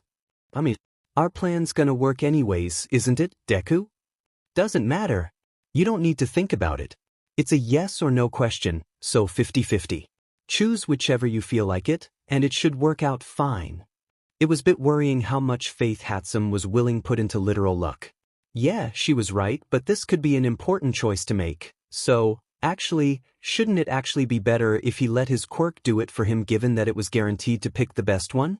Then Midoriya, was it? The blonde reached further with his extended hand, that confident and smug grin not faltering one bit. Do we have a deal? Mentally flipping an imaginary coin. After a while, most people were beginning to notice that following the 10 million points was a fruitless effort. Most of them, that is. Bakugo was particularly stubborn, even managed to steal one of the headbands Todoroki hung on his neck along with the 10 million. The exact same one he lost at the beginning. It somehow felt more insulting than receiving a lower-priced one. Whoa, wait a minute, something ain't right here. Present mixed commentary distracted some of the competitors, making them look towards the scoreboard that was just now revealed. We thought that 1A were the playmakers in this game, but look at this. Out of the top 5, 4 of them are from 1B. When did they get that ahead? When they were left to their own devices. All of the attention going to the 10 million allowed them to slowly accumulate points. Aside from the holders of the 10 million points, Team Monoma, Kendo, Tetsu, and Kodai were filling the top 5, in that order. Meanwhile, in 8th place, Team Bakugo just noticed their placement. At least we aren't at 0. Like Toru or Midoriya. Or whoever that Shinso guy is. A valiant attempt at optimist by Mina. Bakugo, man, can we not follow Todoroki? Shiro suggested, if not pleaded. We've been at it for a while, and we are exactly where we started. There's gotta be something else we can do. We're gonna keep going, damn it. They're getting sloppy. That big attack at the beginning had to cost them a lot. There's a reason they haven't done it again. He assumed that showing that off at the start was some form of intimidation. A threat of what would happen to you if you attempted to mess with them.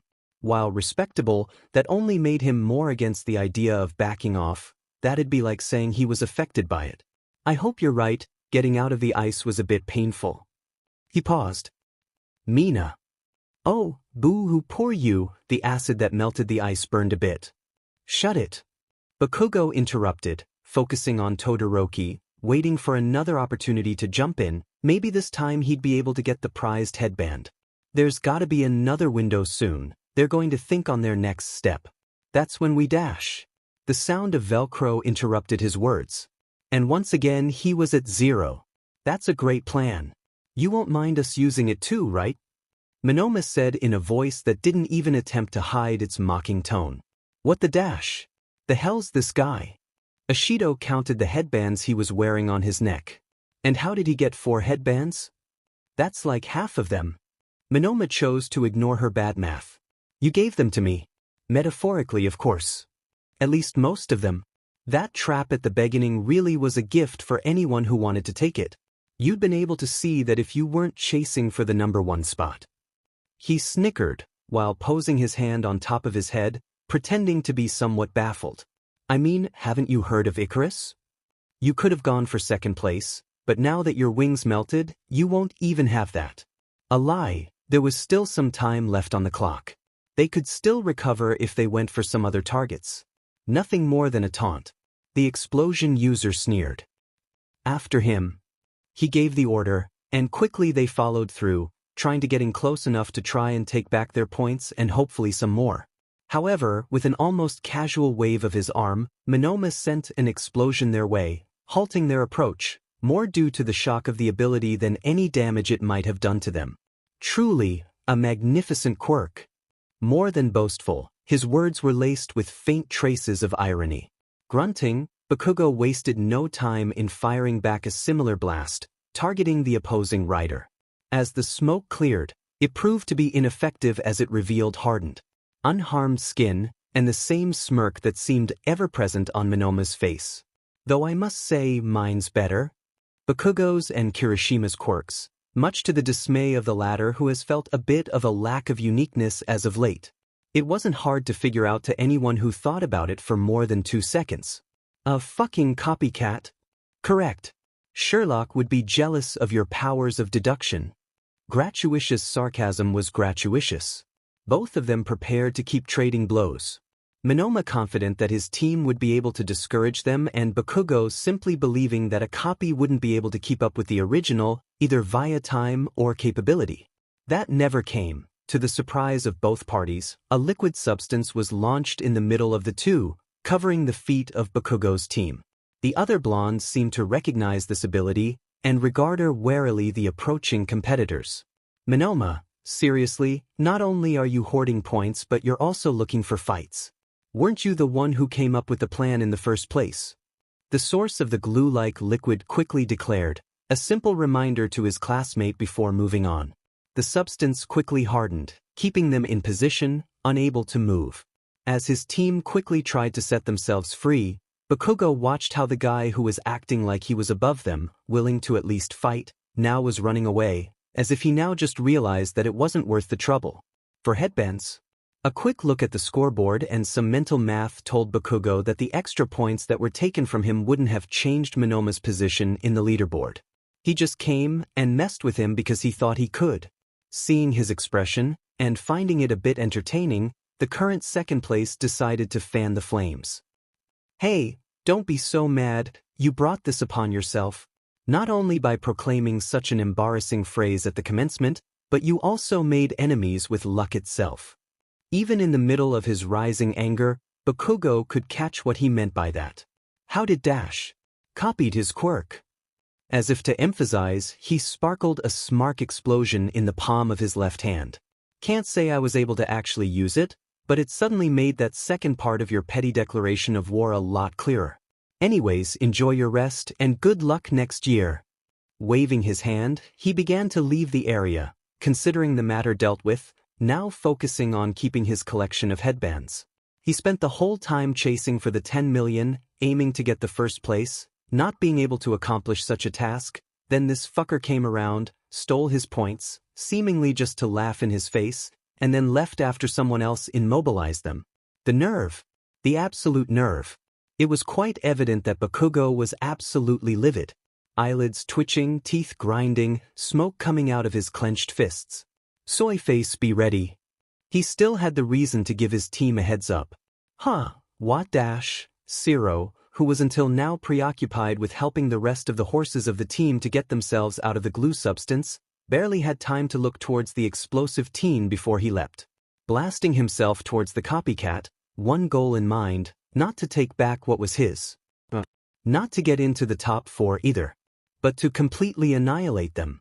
To make it clear that he was not to be messed with. He said he was going to win, and he didn't want to be known as a liar.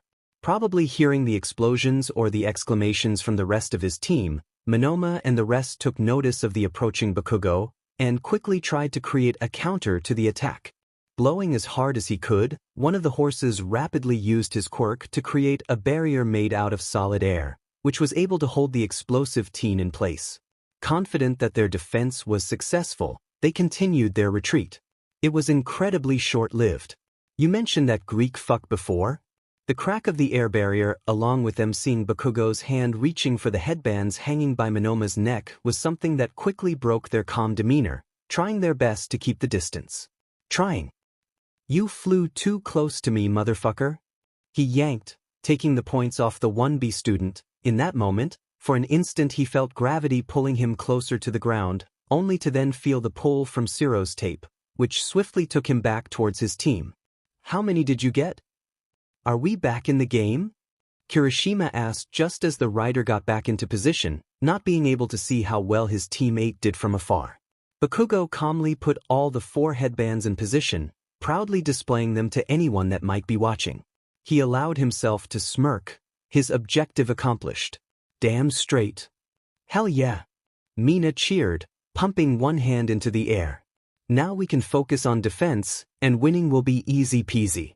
"We ain't done yet," Bakugo stated, before pointing towards Todoroki, who was guarding his area. "There's still one more to go." "Not again," Siro complained, slumping slightly, fearing that this was going to be a repeat of what they were trying to do earlier. Then he saw something on the ground. It was like a rock in color, but sharper and more symmetrical. What caught his attention, however, were the little details, small numbers written on it. It was a dice. He picked it up just to examine it closely. "That's what I call a comeback if I've ever seen one." From bottom of the leaderboard, Team Bakugo has risen to 2nd place. And knowing the guy, he is not satisfied with just that. His finger is pointing sky high. Let's see what he manages to do with. Dramatic pause and a snap of his fingers. 1 minute left on the clock. "Hey, any idea what this is doing here?" the tape user asked curiously as he held the object up to eye level. Then, as if triggered by his words, it exploded into gray. Simultaneously, several parts of the battleground met the same fate. Smoke bombs, all of them a different color, were now surrounding the leader of the competition, slowly spreading towards them. "Wait, what the heck happened? Eraser, what did you do? No one can see the action now. Why are you blaming me?" A tired sigh could be heard through the speakers. Anyone paying attention could have seen this coming. Like with 1B's lead, this happened because people were left to their own devices for a decent amount of time. That being more than 90% of the whole match. Down in the arena, Todoroki was trying to see past the smoke screen, not managing to make out anything other than vague silhouettes, barely visible if he really tried to focus on it, fighting among themselves inside the smoke. He figured that doing that eyesight wasn't going to be a very viable option. "Jiru, can you act as a radar for us? It's gonna be kinda hard. There's a lot of noise." That being the multiple teams scrambling to make sense of the situation and trying to discuss their next move. Still, she plugged one of her jacks into the ground and concentrated. "Try to. Yaoyorozu, can you make goggles to see through dash? Something approaching." 11 o'clock. The radar was already proving effective, even if she interrupted what the rider was saying. It didn't take long for the rest to be able to hear what she did. The sounds of a revving engine, the crackle of something akin to a fire torch. Its approach lasted for less than a second before it whizzed past them. One could barely in that time. Yet, what Todoroki perceived was information enough to infer what happened. A small pull, a flash of green, along with the breeze he felt on a now uncovered portion of his neck. After that brief moment, the only evidence that something happened was the streak of lime smoke and dust that trailed the movements of the group that sped past them, and that now the team only carried 2 headbands. And just when action happens outside the smoke, it's too fast to see. We'll have to get the slow-mo camera footage to see that clearly. After them. They stole it. Todoroki instantly declared, not needing that slow-mo footage at all, he needed to act. Wait, the 10 millions? The shock was so much that Kaminari spoke without the side effects of his quirk affecting his speech. "You sure? They could have gotten any of the others. Not if it's Midoriya. Now go. We have to get it back before they get lost in the smoke." After his words, the teen advanced towards a lavender cloud, where they saw the other team retreat into, even though Kaminari still seemed pretty confused. "Midoriya? It was back. I don't get it, wait." Yaoyorozu decided to answer instead of Todoroki. "We all know what his quirk does. A 1 in 3 chance is pretty much guaranteed for him to work. What's more, with all the smoke, he probably didn't know where we were either. But he still could have gotten one of the other 2 headband instead of the big Onid." He trailed off, involuntarily increasing the pitch in his voice as he did. "Yep, lost cause," Jiro commented, while still listening to the surroundings, even though now as well as she could have as before. She could only hear footsteps around them, teams trying to make their way around the smoke. Good thing she was in the front, so she could guide them somewhat through the area. Besides that, and the sounds of battle around them, nothing seemed to change for a good while. "Hey way guys." Going from high to low as he spoke, voice cracking slightly. "Guys." "What?" They all turned towards Kaminari, who until then was simply looking forward. He blinked at the attention, confused as to why they were doing it. Everything went blank for them shortly after. Well, dear viewers, that pesky smoke is ruining the action. However, it won't do so for long. Slowly but surely, it's dissipating.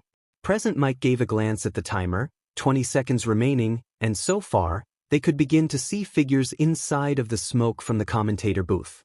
It was getting thinner and thinner by the second. I'm no expert in smoke physics, though I approximate it'll be gone soonish. It'll most likely be gone right as the battle ends. No knowledge of smoke physics was used. Instead, he remembered information when checked what the support course participants brought with them to the festival. The duration was around 1 minute when he checked it. And it seems that you are a certified smoke physicist, eraser, as everything's becoming clear now. Indeed it was, with the last few seconds ticking away, the smoke cleared as well, revealing the aftermath of whatever battle was going down inside the clouds. A creature made of shadow could be seen retreating from the sunlight into the protective wall of Shoji's arms, a piece of thorny vine inside of its mouth as it did so.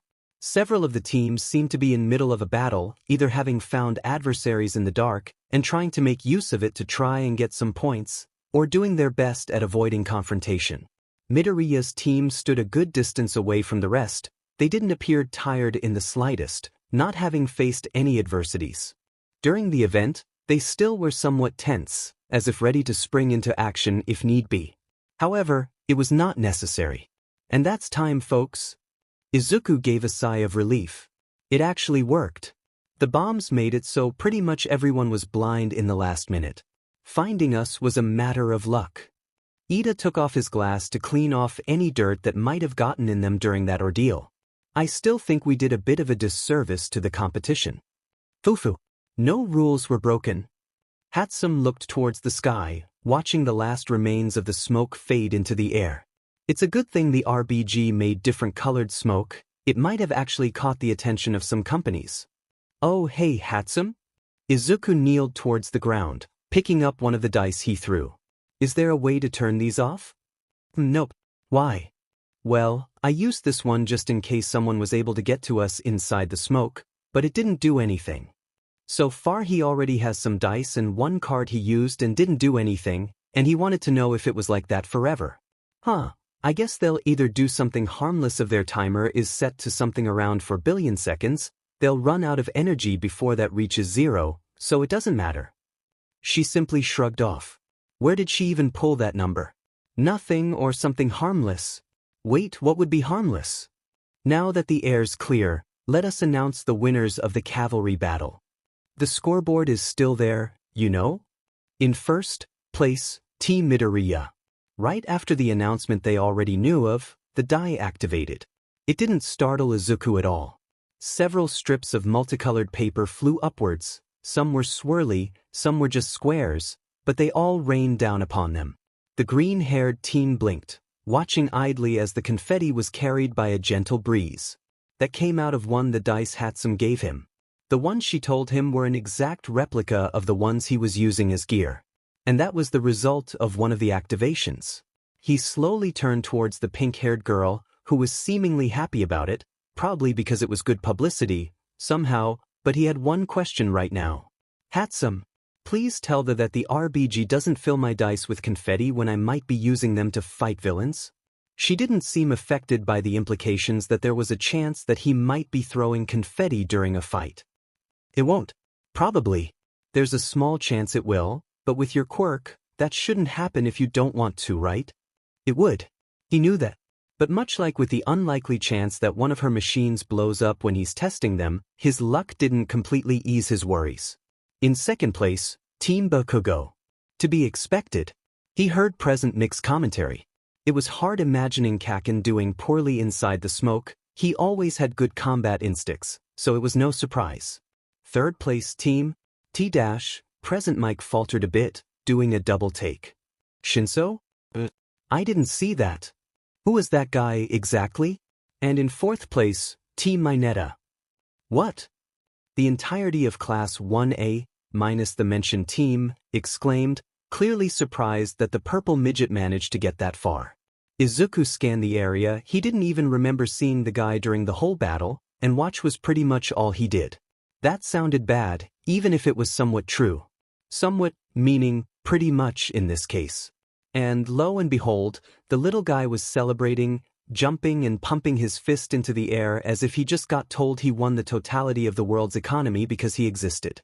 His teammates didn't seem all that thrilled, they just wore the expression they wore normally. Azui, Tokoyami, and Shoji. Well, now he knew why Shoji had his arms like that. These 4 teams will go to the next and final stage. Now step forward. He then added, a bit more like a whisper. Quick, before that pesky smoke decides to come back. A formality, really, nothing consequential, barely lasted more than a while before everyone was leaving for the hour-long lunch break. Midnight was collecting the headbands from each of the teams, and when he was about to give his, he thought of something. Midnight-sensei ma'am, can I make a request? Sorry, but you can't have lunch with me. Last time I did that with a student, there were some problems. She joked, or at least he hoped she was joking. He quickly shook his head, both denying her words and to keep himself on track. I was gonna ask if... He showed the 10 million points to his teacher. I could keep it? At least for the rest of the festival.